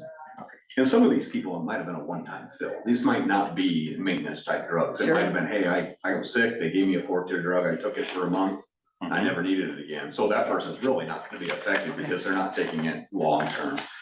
But there might be some that are too, on that same note. Sort of protect what Gene is kind of saying. Would you recommend the number 1 option over moving to your blue RX value? I think long-term, I would say going to the value plus formulary is a better play long-term, for sure. As new drugs hit the market and go to that 4th tier, they just don't become available, so then you don't have to, a long-term, try to get those people, if this comes later, And there's you know. still the exception process on the other side, where if you move over to the blue value, we can go ahead and if that person really needs that fourth-tier drug, we can approve that, it can be approved. So it can go the other way as well, so they can move into that if they need I to. just don't want it to be another trial. Sure. No, for sure. So those are the two options on that, and if you want to discuss it and think about it, and I'll write up a summary like they did last year, and you can let us know which way you would like to go, or just leave things the same. I don't recommend leaving things the same, because the $45 is very, very low. So I would at least move that 4-tier up to a different value. And then the specialty drugs, which is just a whole nother conversation, and it is a very, very expensive. What we're finding is we're seeing a lot of the increases are because of these specialty drugs. And so right now, we don't have a specialty drug different cost at all. So it's gonna be at the $45. And some of these are just, thousands of dollars a month. So we wanna make sure that we're at least getting a little bit. And so we could do, a recommendation is $100 for preferred specialty, that's C, and then $150 for copay. So that's just, we also have recently seen the 50% co-insurance on the non-preferred drugs. And it's just a deterrent to have people going outside of the network and keep them in the network. And so that has somewhat worked. Yeah, so here's a reference point. So specialty drugs are typically, I know we've talked about this a little bit, but just as a reminder, is these are typically drugs that are very specific for a very specific condition. There's a lot of them out there, Humira is probably one you hear about Enbrel, they're for rheumatoid arthritis. So, for example, most of those are between $6,000 a script. You will get it at $6,000. So remember to pay $45 for that. I mean, it's a great deal, right? I mean, so that's why, we've recommended, even I would tell you, when you get into our fully insured plans that are set for like our smaller employers, that copay is typically $100. It's no less than that. Walmart sets that for those. So this is a reference point, in the grand scheme of things, you're talking about a few people and $45, $55 different cost share, but some of it's an awareness thing, right? The member knows they're probably taking a $6,000 a month drug. How many are taking specialty drugs? Is it 6? Yeah. Six. Does that increase over time, or does that stay relatively? It's increasing partly because there's more specialty drugs hitting the market. Right. I mean, that's where pharmaceutical companies are going with most of their there's not new drugs attacking blood pressure. There's not new drugs hitting like some of those things. It's rheumatoid arthritis. It's the very rare disease that they'll come out. I mean, for example, you have somebody taking Skyrizi, which is probably for rheumatoid arthritis or psoriasis, it's $17,000 a script. Oh, for There's each 21 prescription? drugs. Each time they get it. So Yeah. they've got it 3 times and it's $18,000 almost per script they fill. Again, for them, it's great. I mean, you need it. I mean, you have a pre-gate process. We don't just give that out to somebody, hey, I want it, you get it. They have to go through the qualification, make sure they meet the criteria to get it. Those are just examples of these drugs and why you don't want to price it out where they can't get it, right? Because that doesn't do any good either. Nope. But it's having some fair cost share, right, to those types of drugs. Yep. You see these advertised on TV, when you see you see Skyrizi on there and you wouldn't even know If what they it's cut for. down a little bit on the advertisement, they'd probably charge a lot less for the drugs for the people. People ask for it. They go to You the see 'em doctor, on they a ask lot. They ask for Skyrizi, and they don't even know what it is, Yeah. right? You see the commercial, everybody looks happy, I want that drug, Go. but it's for arthritis and some of those, and it's got a use, right? So Yeah. we're not saying that. No, if you But there got would normally arthritis, you not be sure a hell know you generic need for some. those Correct. particular drugs, Correct. and that's, No question. is that Yeah. because it's relatively new, It's drug? It's and new, then- and most of these are injectable drugs. They're self-injectable, they'll come in a pen, and you'll give yourself an injection to give them. And they're typically very special handling, they have short shelf life. It doesn't you don't go down to your local pharmacy to pick these drugs up. You're Okay, typically getting them through, we call them specialty pharmacy, and it's almost like mail order. They're mailing them to you in special handling, and you're getting them overnighted to you, you're doing those type of things. And one of the programs, I know Carla's gonna, I'll steal her thunder a little bit, is we have a program, most of these drugs, the other thing pharmaceutical companies do, they offer copay card programs, basically says, hey, we're gonna pay the members cost share. You take my drug, I'll pay your cost share. So the pharmacist will run it and say, hey, you owe $45. Pharmaceutical company pays that, so the member doesn't pay anything out of their pocket. You know, so there's more and more of those types of things happening. So we have a program called Prudent RX that kind of does that, and they still get access to that. We're not taking away the money that they get it for free. We're just not giving them credit towards their health plan. They're not getting credit, say, hey, you didn't pay $45 out of your pocket. You didn't pay anything. Why should your plan get credit for that? You know, so it's really trying to control what they get. But the other thing it also does is protects you as a plan is that card, the value of that card or what they're willing to pay from a pharmaceutical company may be up to $20,000 a year in cost share. So we have a way we basically try to get the full value of that, and that saves you as a plan money, right? We're you know, if I'll use $12,000, if they're willing to pay $1,000 a month for somebody to take that drug, we want that full $1,000, and we'll credit it back to you as a count. You know, so if that claim was $17,000, now it becomes $16,000. So it does save you money. Now, there's some things you gotta go about that, and we don't have enough time probably to go through some of those details. But it is a program that's out there that we're offering. To the member, it's a great thing. Any specialty drug, the members aren't gonna pay anything for. They're gonna get them at no cost share because of the way the program works, because we're trying to use the pharmaceutical money to pay that cost share and help you as a county. So it's something to think about. We may be able to set another time. There's some. On the left side, and it's a black and white, so we were able to run an analysis for you on what the savings and Brian, typically it's about a 10% savings and looking at the savings for Crawford County, it was at 32,000. So if you look on this spreadsheet page, there's a cost share, not to us, but to Prudent RX, which is the company that runs it for us. And so it shows you how much savings, $40,000, and then what the member savings is, and then the percentage of savings, and then the fees involved, and then, so what you would see is a $32,000. As Ryan said, I know we're already out of time, and so I appreciate letting us have a couple extra minutes of your time. But we wanted to show you this and this can be another conversation. We would do what we call an off renewal. So we would just change your plan and add this. And there are some steps that we have to take. We have to adopt the exclusive specialty, so it only can go through Prudent RX. There's a benchmark that we have to change from Iowa to Utah, and this just allows Prudent the flexibility that they need to utilize the cards, and there might be a couple other additional plan changes that need to happen. Specifically for them specialty drugs. Yep. Everybody else. Everything else is normal. It's just be specialty normal drugs. business as usual. You know, so And Prudent that's where you works. get to $32,000. I mean, that's real money, you Right. know, and that's an estimate you're doing, but that, I mean, there's a decent amount of money there that's savings now. Like I said, there's a lot of steps and things we probably want to talk through, but it's a good thing for the member too, because just being on that, they're not gonna pay anything out of pocket for their drugs. The way the program's set up, it's encouraging them. Now, they have to sign up for the Prudent RX program. If they don't, they pay 30% of those drugs.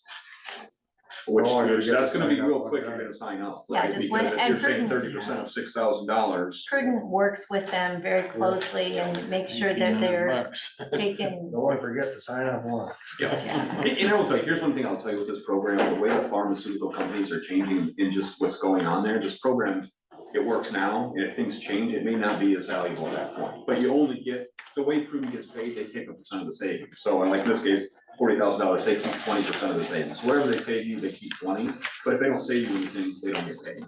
So there's no really downside to it, from that standpoint. What does this cost or how? No, so that's how they get paid by their savings. So all they do is get paid if they save you money. So if they save you $1,000, they keep $200. They keep 20%. But if they don't save, they don't get nothing. And so the county would sign up for this or individual employees? Well, the county would add to the plan, and employees have to participate in this savings. Okay, Yep. That's a good formula to work off. Mm-hmm. They gotta go the extra mile to make money yeah, for themselves. To Okay. save Yeah. themselves money. all right. It's a hard one, because it's a, it's a big number, right? I mean, 20% is a lot, but I look at it, if you don't do anything, you're not saving any of this money. That's where a lot of them take a step back, is like, if you don't have the program, fine, you don't have to, it's not, but you're not gonna save any of that money. if you But have the this, you're gonna- individual won't pay anything. Right, too. So it's not really hurting the member either. no. You It's know? actually helping the member. Yeah, they wouldn't have any cost, as long as they sign up for the program, which Yeah, Prunes like opt-in to it is like a 99.9% opt-in. People don't opt out because again, they find out they gotta pay. Probably that 50% of their first drug. bill. so do you foresee, just because insurance is a animal that, you know, you have to be really go to a lot of. So the 6 people that we identified here in the, would be what? Now, we're talking specialty now. Right, okay. And so there's okay. less So than I've 6 gotta move people. down here to, So right now, the members affected are 3 3. for the So specialty. those 3 people For the would prudent need to RX. come in. The prudent RFs, according to their report, there's 5 utilizers, so 5 people, according to their report that they pulled on the data. So if Yeah. you're talking, you have 300 total members on your plan, 5 people take a special drug. Okay, all right, just wanted to kind of. Yeah, so it's a pretty small number, and then after that, if somebody new gets prescribed it, they don't, I mean, that's the process, it's not a new process for them, it's getting these people transitioned over Right, to get part of it, you know, that does take a little bit, but we handle all that, you guys don't have to do anything. Prune's been around for a while, it's, you know, it's a vendor, it's not a Walmart product, it's a vendor that does this, they've been around for a while. It's like good RX. It is a vendor that does something, but yeah, it's something like that, it's what they do, they're good at, and I would tell you, they're aggressive getting people to sign up. They're gonna make a lot of outreach because they need people to sign up, they don't want them to pay that stuff, so I'd almost recommend if you do this, you wouldn't do it at renewal, I'd do it in January. It takes a 90-day lead time to do it, because then they get time to get set up, then they start making that outreach call to people that are in that need to switch over, so it gives some time. Typically, that's just maybe the easiest time to do it's January, just it's a new benefit period for everybody. So something to think, if you want more about it, we can set up, I don't know if you ever do virtual calls, we can do that, or we can come back and talk about it, we can do either way, but it takes some time. And we do have other counties in the state of Iowa that. Yeah, the Utah thing's a little weird, Utah has some different insurance laws that allows this to work, where Iowa's doesn't, it doesn't affect anything else. It's what's considered an essential health benefit, again, we're not taking coverage away, members have access to everything, it's just, it allows them to not count these drugs towards their out-of-pocket maximum, that's where Prudent can make the money. Now, members aren't paying anything, I'll leave with that, if they enroll in the program, members aren't paying for the drugs. But it allows them on the back end to work, so we can take that money off of the pharmaceutical companies. It's a little bit different, you know, I know we have other counties that are, you know, I know we're doing, and I believe Polk County's looking hard at it, some of the bigger counties there that have a lot more spend, right, so the numbers get bigger, but it's all relative, right, from our dollars. So that was really fast. There's a lot of other backup information. You can look at that at your leisure and this has a lot of information that, Yes, you take a, you know, we didn't want to hit through all that, we bored you Yeah, to death, no. put you to sleep going through all of that. I don't want you to. Craig's got some. but if you have any questions after you've gone through the material, get them to Craig and I can happily field any of those questions if you have anything. You could schedule a Zoom meeting too, if Yeah. you are able to. If that works too, we can definitely do that anytime you want. And I just, on this other side, I did want to point out, we have what we just want to make sure that you know that we're making things better for you, that we work really hard and we have a goal that we want to make sure our clients know that we're not just, you know, sitting there collecting your money, that we're working really hard to make sure that we're looking at the data, we're looking at the members, we're working hard to make sure that we're keeping those health costs, care, all of that down. So there's a lot of great points in here. And again, I'm happy to go through this with you, but I know not today. And it's a very interesting piece to go through, but we do a lot to make sure we keep healthcare costs down. It's kind of that reminder of what Walmart does, right? You've been a long-term client, so it's sometimes easy for us not to sit down and say, here's all the things we're doing behind the scenes, working, you know, across the country to do things for you. It's kind of a reminder of, hey, these are things we're doing, just so we're not just sitting there trying to keep the status quo. Right. When costs are going up, because we all know it's a big issue. And then one last thing, Carla, Oh, yeah, that's the last thing on my list, it's the dental. hand these out as well. Yeah. It's been patiently waiting to have this. We tried again to quote your dental and we are just not competitive, so Okay, Delta Dental all the way. So in this area, you know, work with dentists, and there's really 2 companies that they work with, and they prefer Blue Cross and Delta Dental. So we looked at it again, the county with Blue Cross, and at this time, it's just not, they're not competitive. So at this time, it still does look like the Delta Dental has the best rate. That's a 6% renewal. You can see the single rate, goes up, $1.70. And, the family rate looks like, $5.50-ish. So, not horrible, excuse me, not horrible. But I did want to touch on that and just let you know that we did remarket it. I do have a utilization report here that I can leave. It does look like the billed claims are actually up just a little bit from last year, but otherwise everything else stayed pretty close to the same. Looks like, numbers are going to the dentist and using things like they did the year before. So I just wanted to throw that in there as well. Hey. Thanks, Fred. appreciate it. Brochure on what is all covered under the family plan for Delta Dental. Yep, I can get that for you. Yep. Thank you so much for your time. Have a great day. Thank you. Thanks for coming in. Anything Lots of right now. information. Thank you, Carla, appreciate it. Yes, thank you very much. And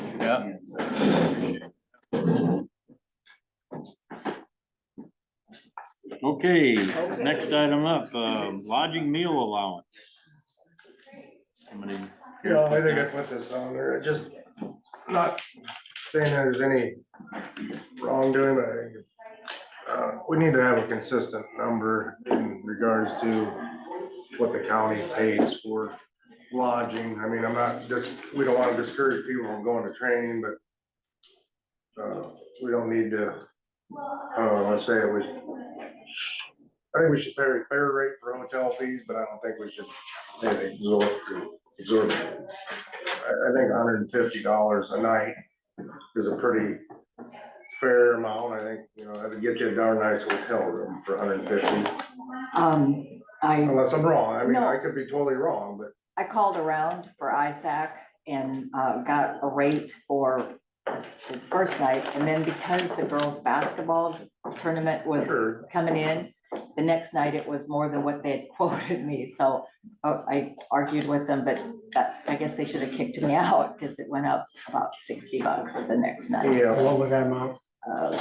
Was 150, it went up to like 200 and something the next night, yeah. And they said, well, we're short of rooms, it was the girls' basketball tournament starting, and so but that's not the rate I was actually quoted, and they wouldn't charge it for me.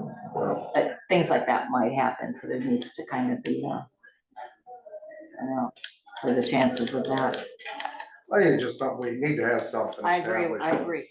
And I was reading through some of these from Blackhawk, and they actually have, what time the meeting starts, if your meetings, how many Oh, miles sure. you travel, and all sorts of clarification, so everybody's doing the same thing. If you're going to a county meeting at noon in Crawford County, you have to eat anyway, so either, I don't think you really need to be reimbursed if you eat in Denison personally, but there, you can see that the different plans have different, everybody's kind of got a little different take on it, but.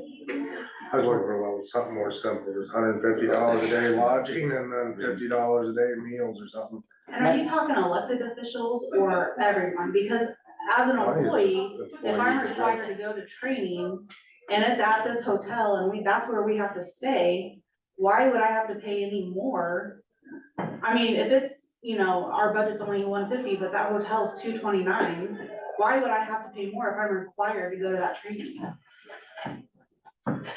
Now, if it's an elected official, I think that might be different, but an actual employee, you're making go to training, I don't see why they would have to be out anything if they are required for this training.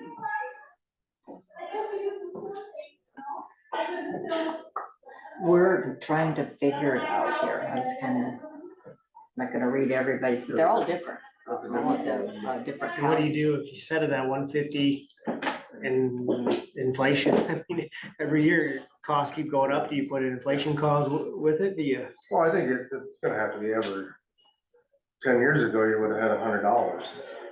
89.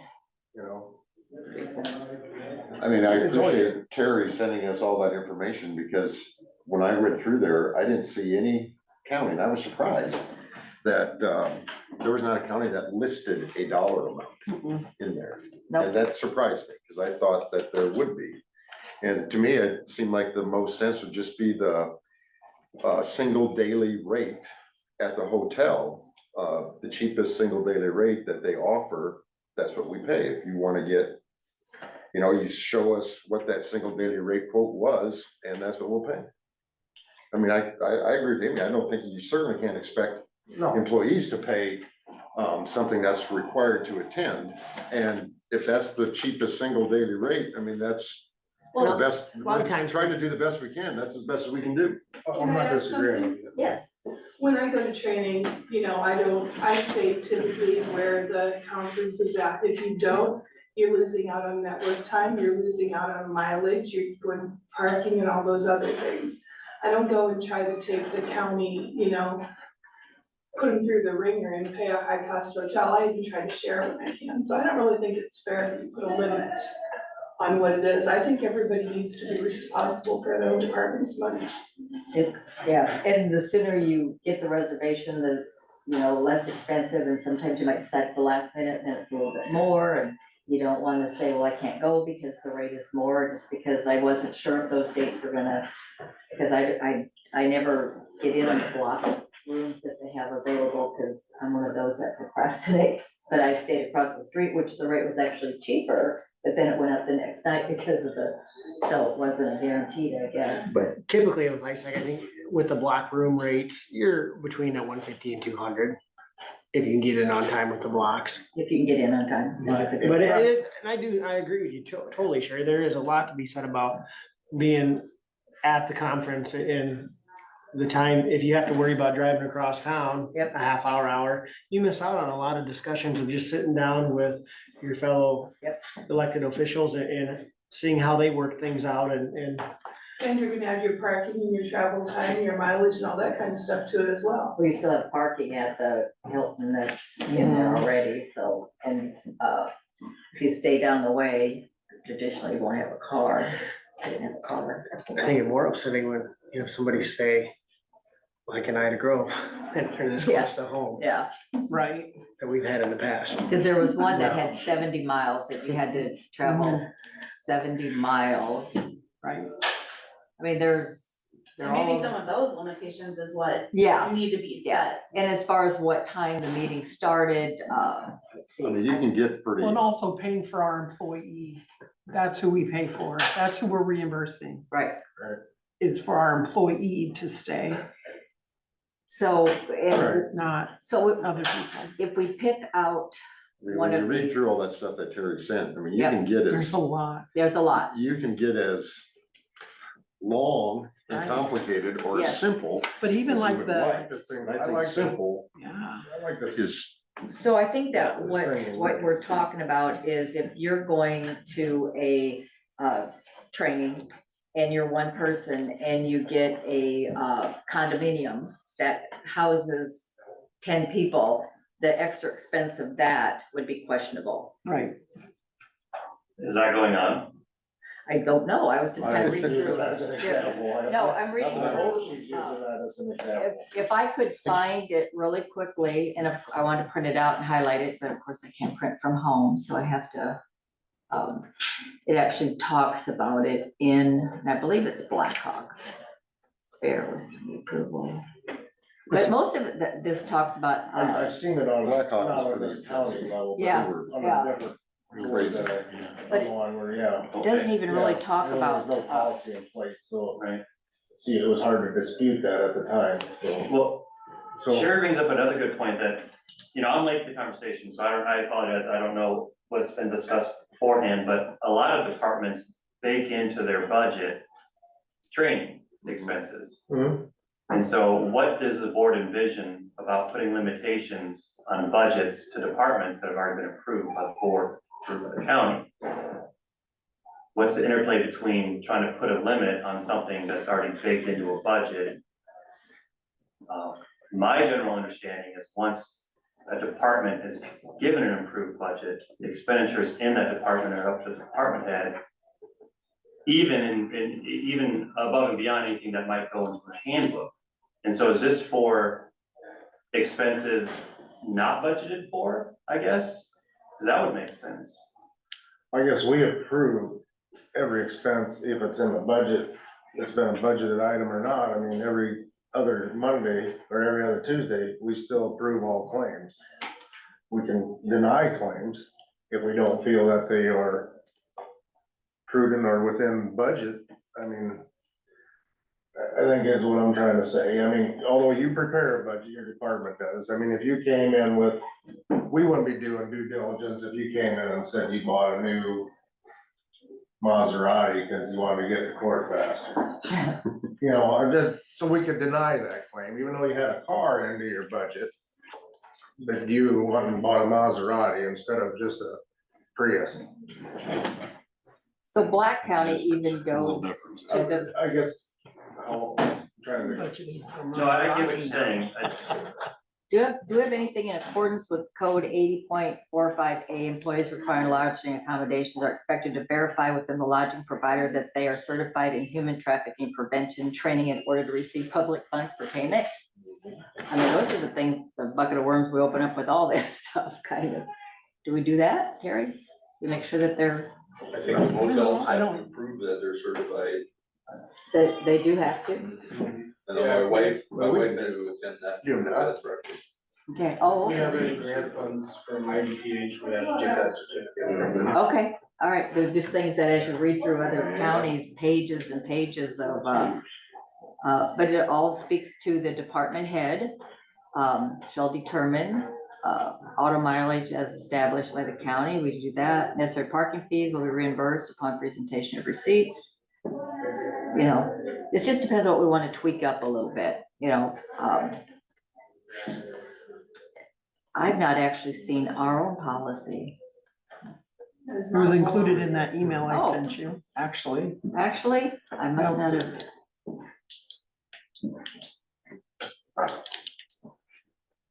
So, apparently, I mean, there's a lot more discussion needs to be had.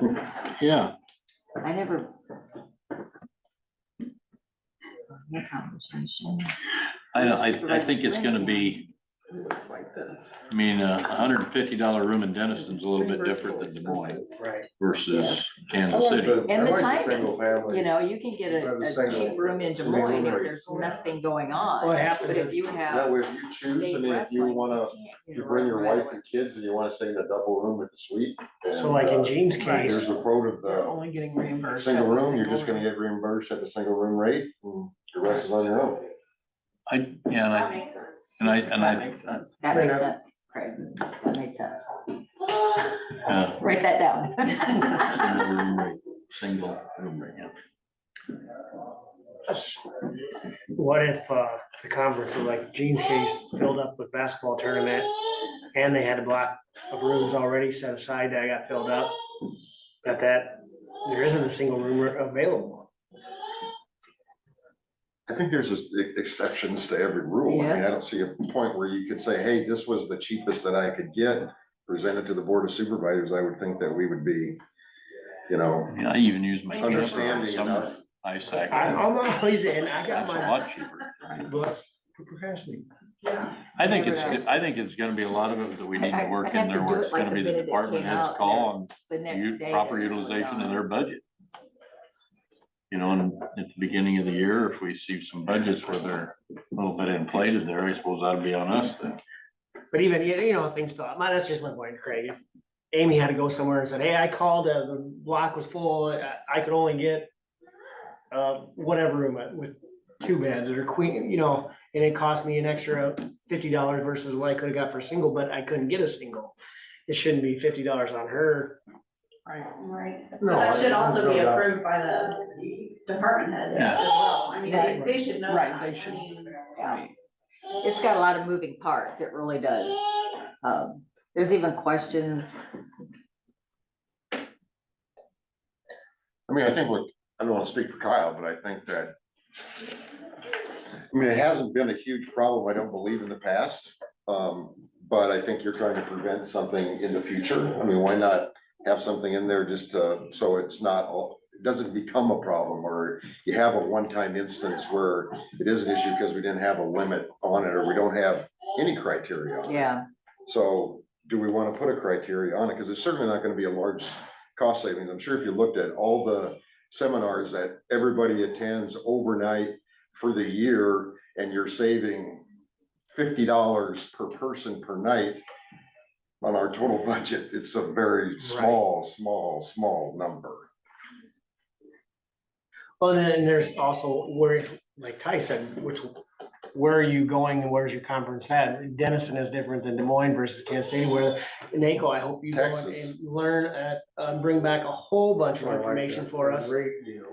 It's not Right. specific, not a dollar amount, but it is gonna be specific to where you go. Yeah. yeah. Or if you go to DC and stay right at the hotel where the conference is at.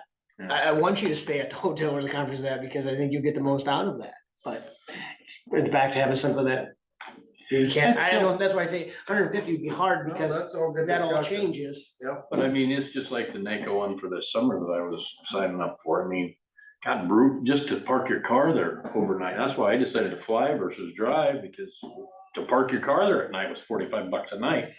I mean, that's Just ridiculous. I sleep in mean, your car. yeah, just sleep in my pickup, you know? Anyway, on that, on top of everything, I mean, they lined up a lot of hotels, and as I'm calling around to see what their parking costs were, and that literally, there were some of the cheaper ones that disappeared in that time. Yeah, but they were also 2 miles, 3, 4, 10 miles away. In one case, it was a lot cheaper, but then by the time you pay, if I fly down there, then I'm gonna have to Uber or something to get down there, because I ain't walking 10 miles there and then back, not in a damn sport jacket. Anyway, those things start to all add up too, so I mean, and then, I don't know, everybody that's here, I mean, when was the last time you did network at breakfast, or at, over a drinks at night or something? Everybody does a lot of networking, and you probably learn as much in them informal meetings as you do the formal, at least on practical application.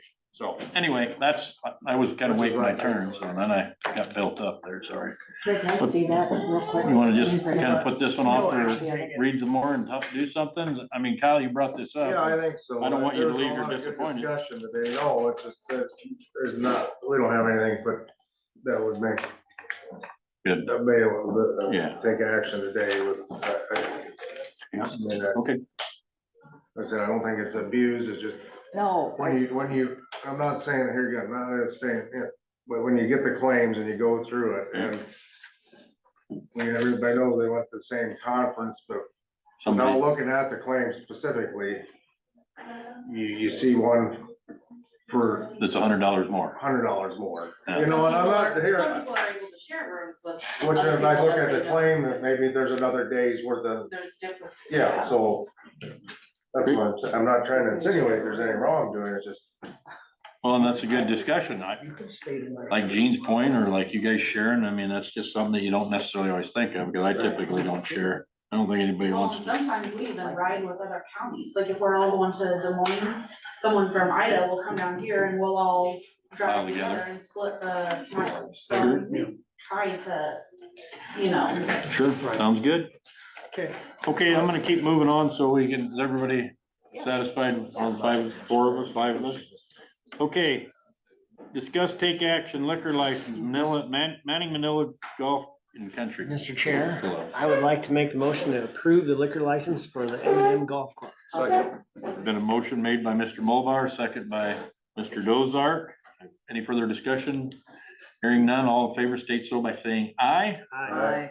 Opposed, no. Chair votes aye. Motion carries. Discussion, Mr. Jason Blunt. Come on up and have a seat. Learn your procedure here, neighbor. Did I? That parcel, what's that? that's after. That's after. After this. Where are we? No, I'm good at skipping, so thanks for bringing it up, but I don't think I did this I time. must have done it, didn't have the exact. Amended, we got an amended agenda.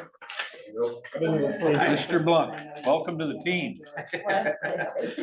Appreciate it very Glad much. to have How did your training go? Good. Good, very good. Learn a little bit? Kind of helped your agri sense? Yeah. Well, good, good, that's kind of what we're after. I guess this is just kind of a random discussion. If you, does anybody wanna, get any? Welcome. Yes, it's gonna be a learning experience for me. I don't know what to expect yet, but Are there any weeds in Crawford County? there will be. They're soon coming. You may find out we're one of the biggest, Violators. Weed growers. violators in Crawford County. Oh, I read the list when I was in it. As you so, see the yeah. list, we're on there more often than not, so. Oh, it happens. I'm kind Find of your home surprised. out there? Yeah. Find it, okay. Yeah, Everything's going good? Yeah, so far. Yeah, good, all right. Get a hold of Doug the other day. I called him and left him a message. One of the guys told me that, the gentleman actually had a sheriff's sale, so he's probably not even around anyway, so Okay, it's still sitting on the desk Jason called me yesterday, Monday. but Or, yeah, Monday. Yeah. Yep, Chester, Doug had a They all run certified together. letter, left the former Doug Hazy, the past week commissioner, it said certified letter all ready to go, is in mail to this guy in the spring. So, what am I supposed to do with this? Like, mail it? So I suggested he reach out to Doug Yeah. prior to mailing. yeah. So, I don't think Doug sounded like he was gonna have any problems with you checking with him. No, he probably just seen numbers like that, and no more car insurance or Right. warranty or whatever. Extended warranty, Yeah. So I left a message. he could be out of town too. I don't know if everybody's cranky when you call them about a weed issue, but I'm sure that you know, you'll have one or two that bark. Oh, yeah, it's expected. It's all how you approach it. Does the weed commissioner come before the board like on a monthly basis or just when we request, or how does that? Typically. Budget time. At the end of the, Budget time. usually at the end of the year, we get Or a. unless you got a letter that, Yeah. yeah, I think Doug came to us once or twice in regards to, Something. problem. a problem that we needed So to there's do, nothing scheduled. looking for permission to go down this road, that we'd have his back. Right. Yep. Right. Stuff of that nature. I just thought it'd be nice with the board, Right. a Yeah. face to a name and a Yeah. name, and you also to them, and Yeah. so I when you see appreciate them at that. the Well, grocery store, you. you're much can yell at needed. them or something. Yeah. We're glad you, took on the position.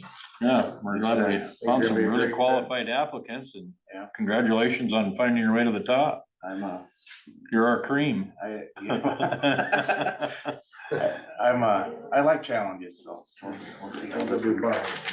turns out. Well, excellent. Got any questions for us, or? I will in probably about a month. Yeah. Everything gets hot and heavy, so. Well, if you ever have something you need to bring more before the board, don't hesitate to call the auditor's office and ask to be put on the agenda. Okay. You know, I mean, you're always welcome. I would assume Doug left some pretty good notes on where some of He the actually problems. left, last year's, what he had to fill out, all the names, and so I went through that. And that's probably the most helpful thing I found out there so far, so. Yeah. There's a lot more stuff to go through. One or two typical problem that consistently, and he was awesome about taking care of them or making stuff happen, so. Yeah. Which you will, I'm sure will be just as well versed in the deal, so. Okay. Yeah. Get out there. Well, thanks for. Good luck. Thank you I very much. appreciate you coming, Jason. Start looking right now, cause they're popping. Oh, yeah. After this week, we get some rain this weekend? Soil comes up to like 52, so we should be germinating. Oh, yeah, they'll be happy growing now. All right, see you guys. All right, thank you. All right, next up is to discuss and take action on the transfer of parcel number 0614300009. I suspect that's what you were thinking that we might have overlooked. Yeah, I have an older agenda apparently, I'm sorry. Okay, well, that's fine. Yes, amended. This is, I had Colin look into it. And this is, I'll let Colin. Right, so the county was deeded essentially a cemetery in Charter Oak some time ago, back in 91. And there's been discussion about getting that parcel back to Charter Oak. My understanding is Charter Oak is willing to have it, Township. the township, and the county wants to give it over. There's one hiccup that won't allow us to move forward today, is that there is a reservation recorded on the deed. The reservation held by Andrew Atwood, Hattie Atwood, and their heirs and assigns reserving the lot where Maria Atwood is buried.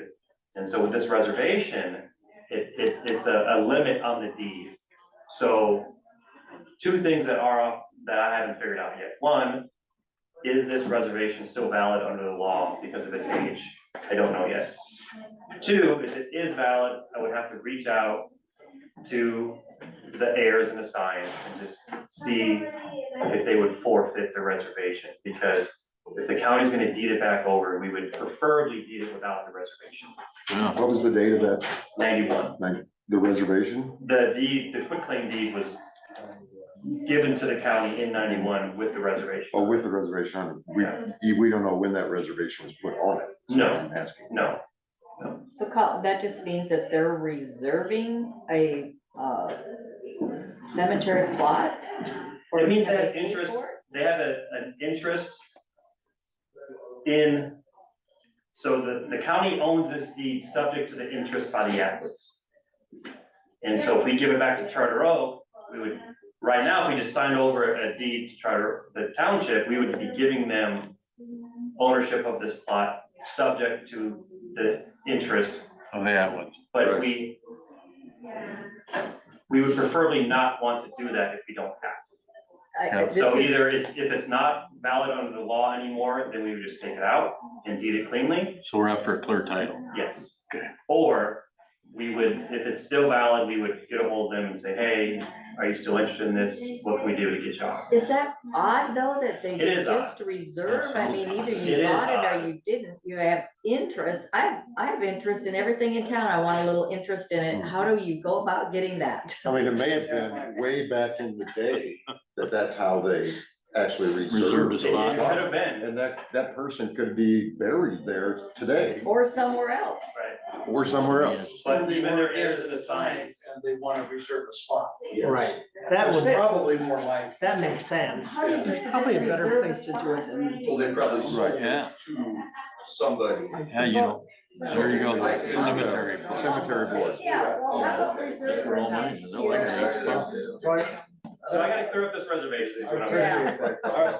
That seems odd to me. That does seem odd to me, because I would imagine there should be a lot more names on that list if someone. It's the only one on the deed. They were the only ones that had the knowledge of. They got Okay. They may have prepaid, they may have given So- money. Well, I think And, you know, most who knows? cemeteries have. They have a cemetery board, yes. Yeah, Yeah, I've got oh, it. absolutely. Do that all. And they're Yeah, so, not. yeah, So were they the only ones that have a prepaid lot out there? That may be, huh? Make sure my But- kids- I don't know yet, I haven't been able to All figure it out right, yet. well, let's I get know to I'm the one bottom of of them that, tonight. because I'm all about giving it back to Trying to grab a side by township. side about sundown. That's where I would've wanted to be too. A couple can of beer, I'm gonna go. What was the name? Would've seen my house. Oh, that's good. It's either you own it or you don't. Yeah, okay. What was the first name of that, Atwood? The reservation is held by Andrew Atwood, Patty Atwood, Nice to heirs and find out somebody assigns, already has it. reserving the lot, No, where we don't want Maria it. Atwood is It's buried. paid for. Where she's buried. So are there some Atwoods buried out there at this time? Yeah, I'm pretty sure I've seen Atwoods when I'm out Okay. there planting flags, so yeah. Yeah, there's Atwoods out there, I've seen that name out there, but I'm gonna go over there tonight and see, just try to grasp how long that reservation, Has been. yeah. Does it have a first name on it or is it just? Maria. Maria. Atwood? Maria, Okay, Andrew and Hattie are the ones that hold the reservation. along with their heirs and assigns. Oh, I'll be darned. Okay. So until we hear back from you, this is just a discussion. Right, yeah, because we wanna give, like you said, Ty, we wanna give clean title. Makes I don't sense. blame Okay, you. All right. well, thank you. Alright, thanks for. We just say, we'd hate for you to ever get bored. Gotta come up with these new things that nobody else is dealing with. Okay, let's move on to our 11 o'clock. We're still a little behind. Discuss, take action, knowledge receipt of notification from Verizon Wireless to replace 6 antennas on the tower located here. Our Space Needle at 1202 Broadway Court. So I think we've talked to you a few times about, you know, Verizon's been going back and forth with a project out here, a proposed project. I think it's to go to 5G or something, whatever. Yes, sir. And so in accordance with our lease with them, they had to have our tower engineer, Tom Meddy, and Associated Engineering, Yep. complete a structural analysis on the property to make sure that they were not causing any extra load or whatever, so. And they pay for that then, right? So Tom completed that, billed us, $2,400, and then we in turn billed, Verizon 2,600, I think it was, or something like that, which they paid. So, and so I can forward you the new SA if, that's something you want, but it basically came out, at 93.6% for usage on the tower structure. And just to refresh your memories, you can go up to 105% with the engineers signing off on them. And it tells you all the, you know, they blow up 120 mile an hour wind at it for 10 seconds and then put an inch of ice on it and blow with 80 mile an hour wind at it and stuff like that. And there's all kinds of things they throw against it to determine this, but so I think what we need to do is just authorize Ty, and if you want me to, I can type up an email and say that the Board of Supervisors at their meeting today approved their request and they need to contact the courthouse groundskeeper for access. And Ty can acknowledge it with his chairperson designation and send it to the contact. Okay. If that's what you guys wanna do, that would be my recommendation. I think we should, let them go ahead and replace their antenna. I'll make a motion to, acknowledge the receipt of the notification from Verizon. We got a motion made by Ms. Hayden, I'll second it. second by Mr. Schultz. I had one question. Like when they're doing an upgrade like this, obviously the weight probably isn't changing a lot or anything, but they're gonna have a larger dollar income now. Is that something that we should look at? Typically, they don't unless they add equipment. Okay. And so in this case, they're taking off 6 antennas. And so when you look out there and see those panels, you know, they look like they're like 3 inches by 6 foot. You They're bet. actually about 14 inches by 12 foot.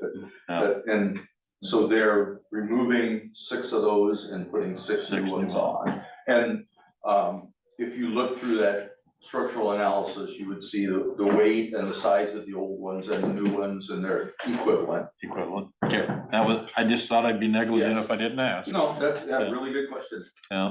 But that's typically the ones I've seen. The only time is if they expand their leases state that if they're expanding their equipment footprint, then they're expected to renegotiate their lease. Okay, outstanding. Okay. Thanks, Dwayne. All right, question's been called. All those in favor state so by saying aye. Aye. Opposed, no. Chair votes aye. Motion carries. Thanks, Dwayne, appreciate it. Okay, I suspect you're staying around to help us with Greg on this. Discuss take action burn ban for Crawford County. Mr. EMA. More signatures. Got some more signatures. Had every firefighter, or not every firefighter, every fire department chief except for one, and he said they're gonna burn anyway, but he said it really didn't matter to him, but everybody was in favor of having a county burn ban. We had 3 fires yesterday, and I heard them page for an ambulance for an injured firefighter, so I don't know how bad the firefighter was injured, but it was at a grass fire yesterday. Was that a grass fire? Yeah, so I did, I think Kyle would agree that we probably should. Oh, it's definitely drier than it was a year ago. Yeah. Last. And it's spring, so we get a lot of wind. Yes. Wind blowing, I was like, I was just kind of walking around pins and needles all day. But I am in favor of the burn ban, but I do question the authority to, Do so. the authority to cite. There is a section in the code for the sheriff to write and I think they're getting. So the kind of the problem you run into is the fire chief is actually the one that is supposed to investigate and report. So, you know, a volunteer fire chief it's really hard for you to say, you know, pick on Craig, that Craig was burning, but I don't wanna say this because I may need his $200,000 tractor and disc, you know, to, you know, put it out. to commandeer that to put it out, you know, so it's really Somebody else. difficult, but, and so I know Greg and I have talked about this and, you know, maybe if you do enact it, maybe one or two of the supervisors should meet with Colin and the sheriff and say, this is how we're gonna approach, applying it, or, you know, they get one warning, and then there is a, part of the code that says that it's a misdemeanor and a fine of whatever, I don't know what that fine is, but that's always been the problem with it, is if there's no, penalty, then, you know, And they've always been where you have the burn ban, but you can still burn if you get approval from your You can get a fire burn. chief or from. and from the fire chief of that area. Yeah. And we do, the fire chiefs are pretty good about sticking together, if there's one cage, then, I'll fix you know, that. and again, it puts the fire chief in a tough position, Right. because, you know, you may look at that guy contributes money to you every year, you know, to buy an air pack or something, so, you know, it puts them in a hard spot. But you just have to, you know, stand by your guns and.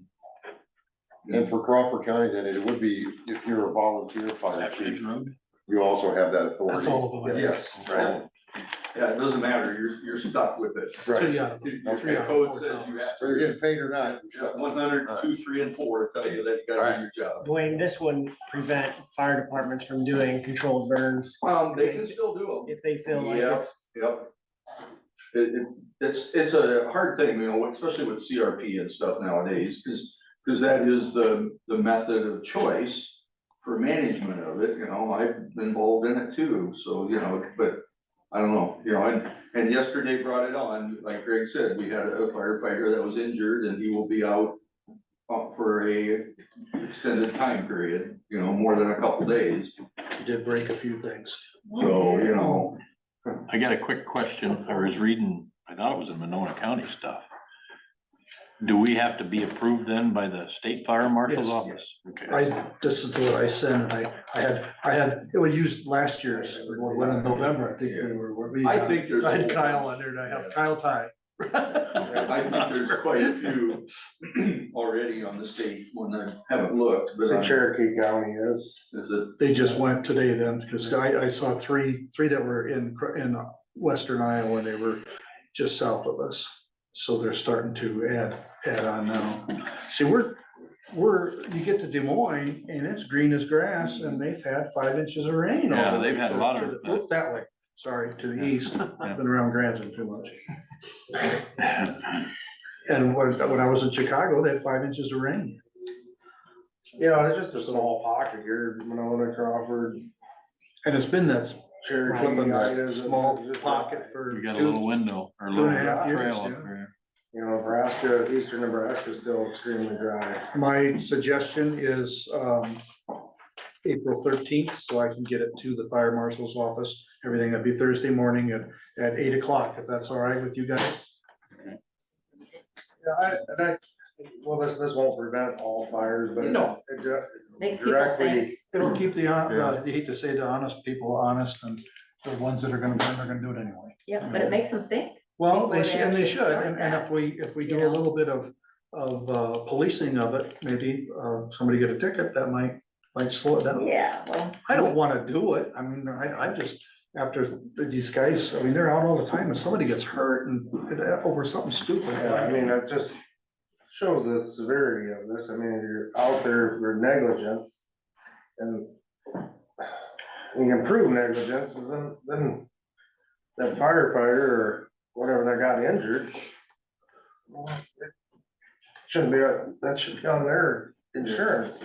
Yeah, exactly, and you know, he's gonna miss his job, so they're gonna miss him from his regular job, or them, You know, it just and, you know, they're gonna get work comp, which, you know, that, on the city. you know, Yep. it's just, and there's a lot of papers. Well, involved. But And this time of the year, the wind blows hard. It don't take long for a fire to travel a long way. You know what it was like last year, I mean, it blew till July. And it was accidental, the outfit that was there had fire units, you know, in the back of their pickups, and they got stuck, Yeah, and they got away from them, you know? yeah. Oh. Okay, So that essence, I know, still wouldn't have been, cause they could have had to burn that yard. Yeah. yeah. I'll put it on my EMA website, I'll send it to KDSN and. All right. Dan Scott, I just gave him the same thing, I crossed off. What are we doing, can I ask, before we get the motion, with citing any incident, you said to talk to Colin about that, to cross our T's? I would sure like to see. So today we're just approving the Yeah, burn ban, that last one. and then we Yeah, have to you guys follow up. just- yeah, we'll follow up, yeah, that's why I figured I'd give it a couple days before we put it in motion. Okay. And Hopefully we then get follow up with, 3 inches of- because it lists, it lists Jim's number, his phone number, Right. so that's part of the deal, and he's Slow. game for it. It's 3 inches of slow rain. Okay, And it'll be effective, April 13th at 8 o'clock in the morning, All right. sounds Till, good. until canceled. until canceled. Can I have yours? Yes, ma'am. Okay. All right, I would entertain a motion. I like that motion. Second. Jean, Ms. Hayden makes the motion, Mr. Mulbauer seconds. Any further discussion? Hearing none? Just remind you that this is the rural areas, I mean, the cities. can It's just still- rural, it's the still towns can do are under their whatever. own, They're under their own jurisdiction. with it, Exactly. yeah. Okay. All in favor, state so by saying aye. Aye. Opposed, no. Motion carries. Thanks, Greg. Let me get you, a couple more days of warm weather. Did you go no time? I voted aye. They're gonna do this last. Oh, I, she he just was directing the board that Yeah, they I could was- vote no. It doesn't matter, I just. No, I know. It's The chair okay. could vote no, I said He was giving opposed, no. guidance. Yeah. Chair votes aye, usually, maybe I don't say it Didn't loud. say it enough, that so time. I just wanna make sure that, because I'm being quieter, she can hear my gavel. Quiet. Do you hear that? It's gavel. Here's this. You can. Is that for us? Yeah, I'll send one, she has one. Yeah, there's one going around Going the around for you table. guys to sign, Yeah, there's the signed one. and then I gave one to Katie. Okay, now I'd entertain, Thank you, guys. any input from our citizenship, Citizenry. citizenry? Two on. Anything on No. mine? Anybody on, Patty or Karen, do you have anything? Doesn't sound like it. Give it just a minute, I'll talk to you. What's the passcode? This one in. I don't know what the We're good. passcode is. Died on me. Well, it says they're muted. Did we mute them or did Well, they they mute all They're themselves? muted themselves. Right, but I need to see it on here to, know if they're, Oh, maybe they wrote in a question, you mean? Yeah, the chat. Well, in the meantime, Muted. welcome back, Mr. Munt. You just pick up like the minutes. I'm having it. hey, what's the password on this thing? When we can, yeah, if there's something to report about. I do go. Was, I liked being able I to. mean, it looks like Patty is not. Yeah, Muted. that's- Patty should be able to talk to us. Hey, Mom, what's going on? I was just gonna say, good job, you guys. I think you're a wonderful board and I think you work well together. I think you bring up a lot of good things that, you know, you kind of all have your own thoughts and it iron sharpens iron, and I think you're a good crew. Thank you for all your work. well, thank you. I appreciate that. Zero in front of it. You betcha. Mr. Munt, welcome back from vacation. I appreciate it. Did you have anything you'd like to add or contribute? No, nothing official, like, just, how much easier would your job be if there were no rollback or anything? Yeah, probably. My heart. Take your pick, go down the I line, workforce, mental health, rollbacks, taxes, Yeah. roads. I like things that keep taxes manageable, but when it makes it, Would Hard you be to- able to keep taxes manageable without the rollback? well, that's what I kind of thought we were doing pretty good. Now I feel like maybe somebody didn't think we were. Yeah. Well, the biggest thing, Dan, is the state's gonna the rollback goes up for residential, it's gonna go up for like pipelines that go through Crawford County. The school still gets all theirs, so that it's kind of, but so you know the taxes are gonna go up. Yeah. Even that for us at Dennis, we're gonna lower the levy. You're welcome. It's just a token, we lowered the levy, you know, Checks kept written since 85, and the taxes are numbers still never going down. because the assessment just the same for the state of Iowa's assessments. Well, $5 million. Well, when that new evaluation comes in, I hopefully we're able to pay really So we'll pay really close attention, but hopefully we'll be able to move that levy south enough to where nobody really notices that the house works more now and. Well, yeah. I feel The like, thing of it is that the people that are paying $300,000 and $400,000 for houses that are only worth 200, or were 2 years ago only worth 200,000. Hate to say, but those are the people that have caused the issue that the assessor's in right now, that their assessments are way too low. Mhm. And my neighbor is gonna be a prime example. That's leaving, they've sold their house for quite a bit more than they paid for it. Yeah. And that's gonna bring all of ours up. I know several people that really made bank and probably, Our farm went up 180,000. yeah. Well, and you know, the farm economy's been good and Yeah. I don't know that land prices have been absolutely insane, but you know what? You get to Well, that flat. that's what. You get to what that caused flat. the issue. Yeah. You've got 2 farms south of ours, south of Vale, that went for, what was it, 18 to 20? wasn't it? That was a couple of years ago. But that makes a difference. Makes the difference, and Yeah. although this assessment won't go for another year and a half, at least a year, but still, gosh dang. Greg, I think you could really alleviate a lot of our revenue issues. We're giving such a tax break to the wind turbines and the solar fields and the pipelines. Exactly. And, you know, assess them at 40%, 50%, Yeah. not the, what is it, 30? 30. Is that what we're getting off? Max. Max. Max. That's And we thought about changing it, but then they wouldn't change legislation. But you know- that we Yeah. Couldn't change it. If And they as could your be at a house- more fair value, that, look at the revenue we would, without having to raise property tax, that we'd get back off Exactly. those industries. Exactly. You know, and that's off of the original established value. That's like your house goes up and windmills just stay the same. And then when they revamp them and you get more outage and, you know. Oh, we didn't answer your question very well, did we? Just made it worse, I think you knew it anyway. What do you think? I think people will pay for a house what the market will bear.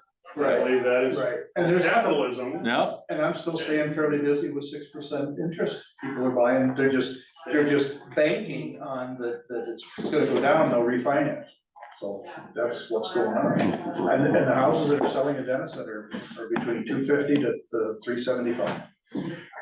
Yep. And there was one in Vale that went for like 200 and some, 250. And I think a lot of the bank stuff now has went back to, okay, we'll give you a 3-year fixed and it's variable after that. Yep. When that could put you in another one of them bubbles before you know it, you know? Yeah.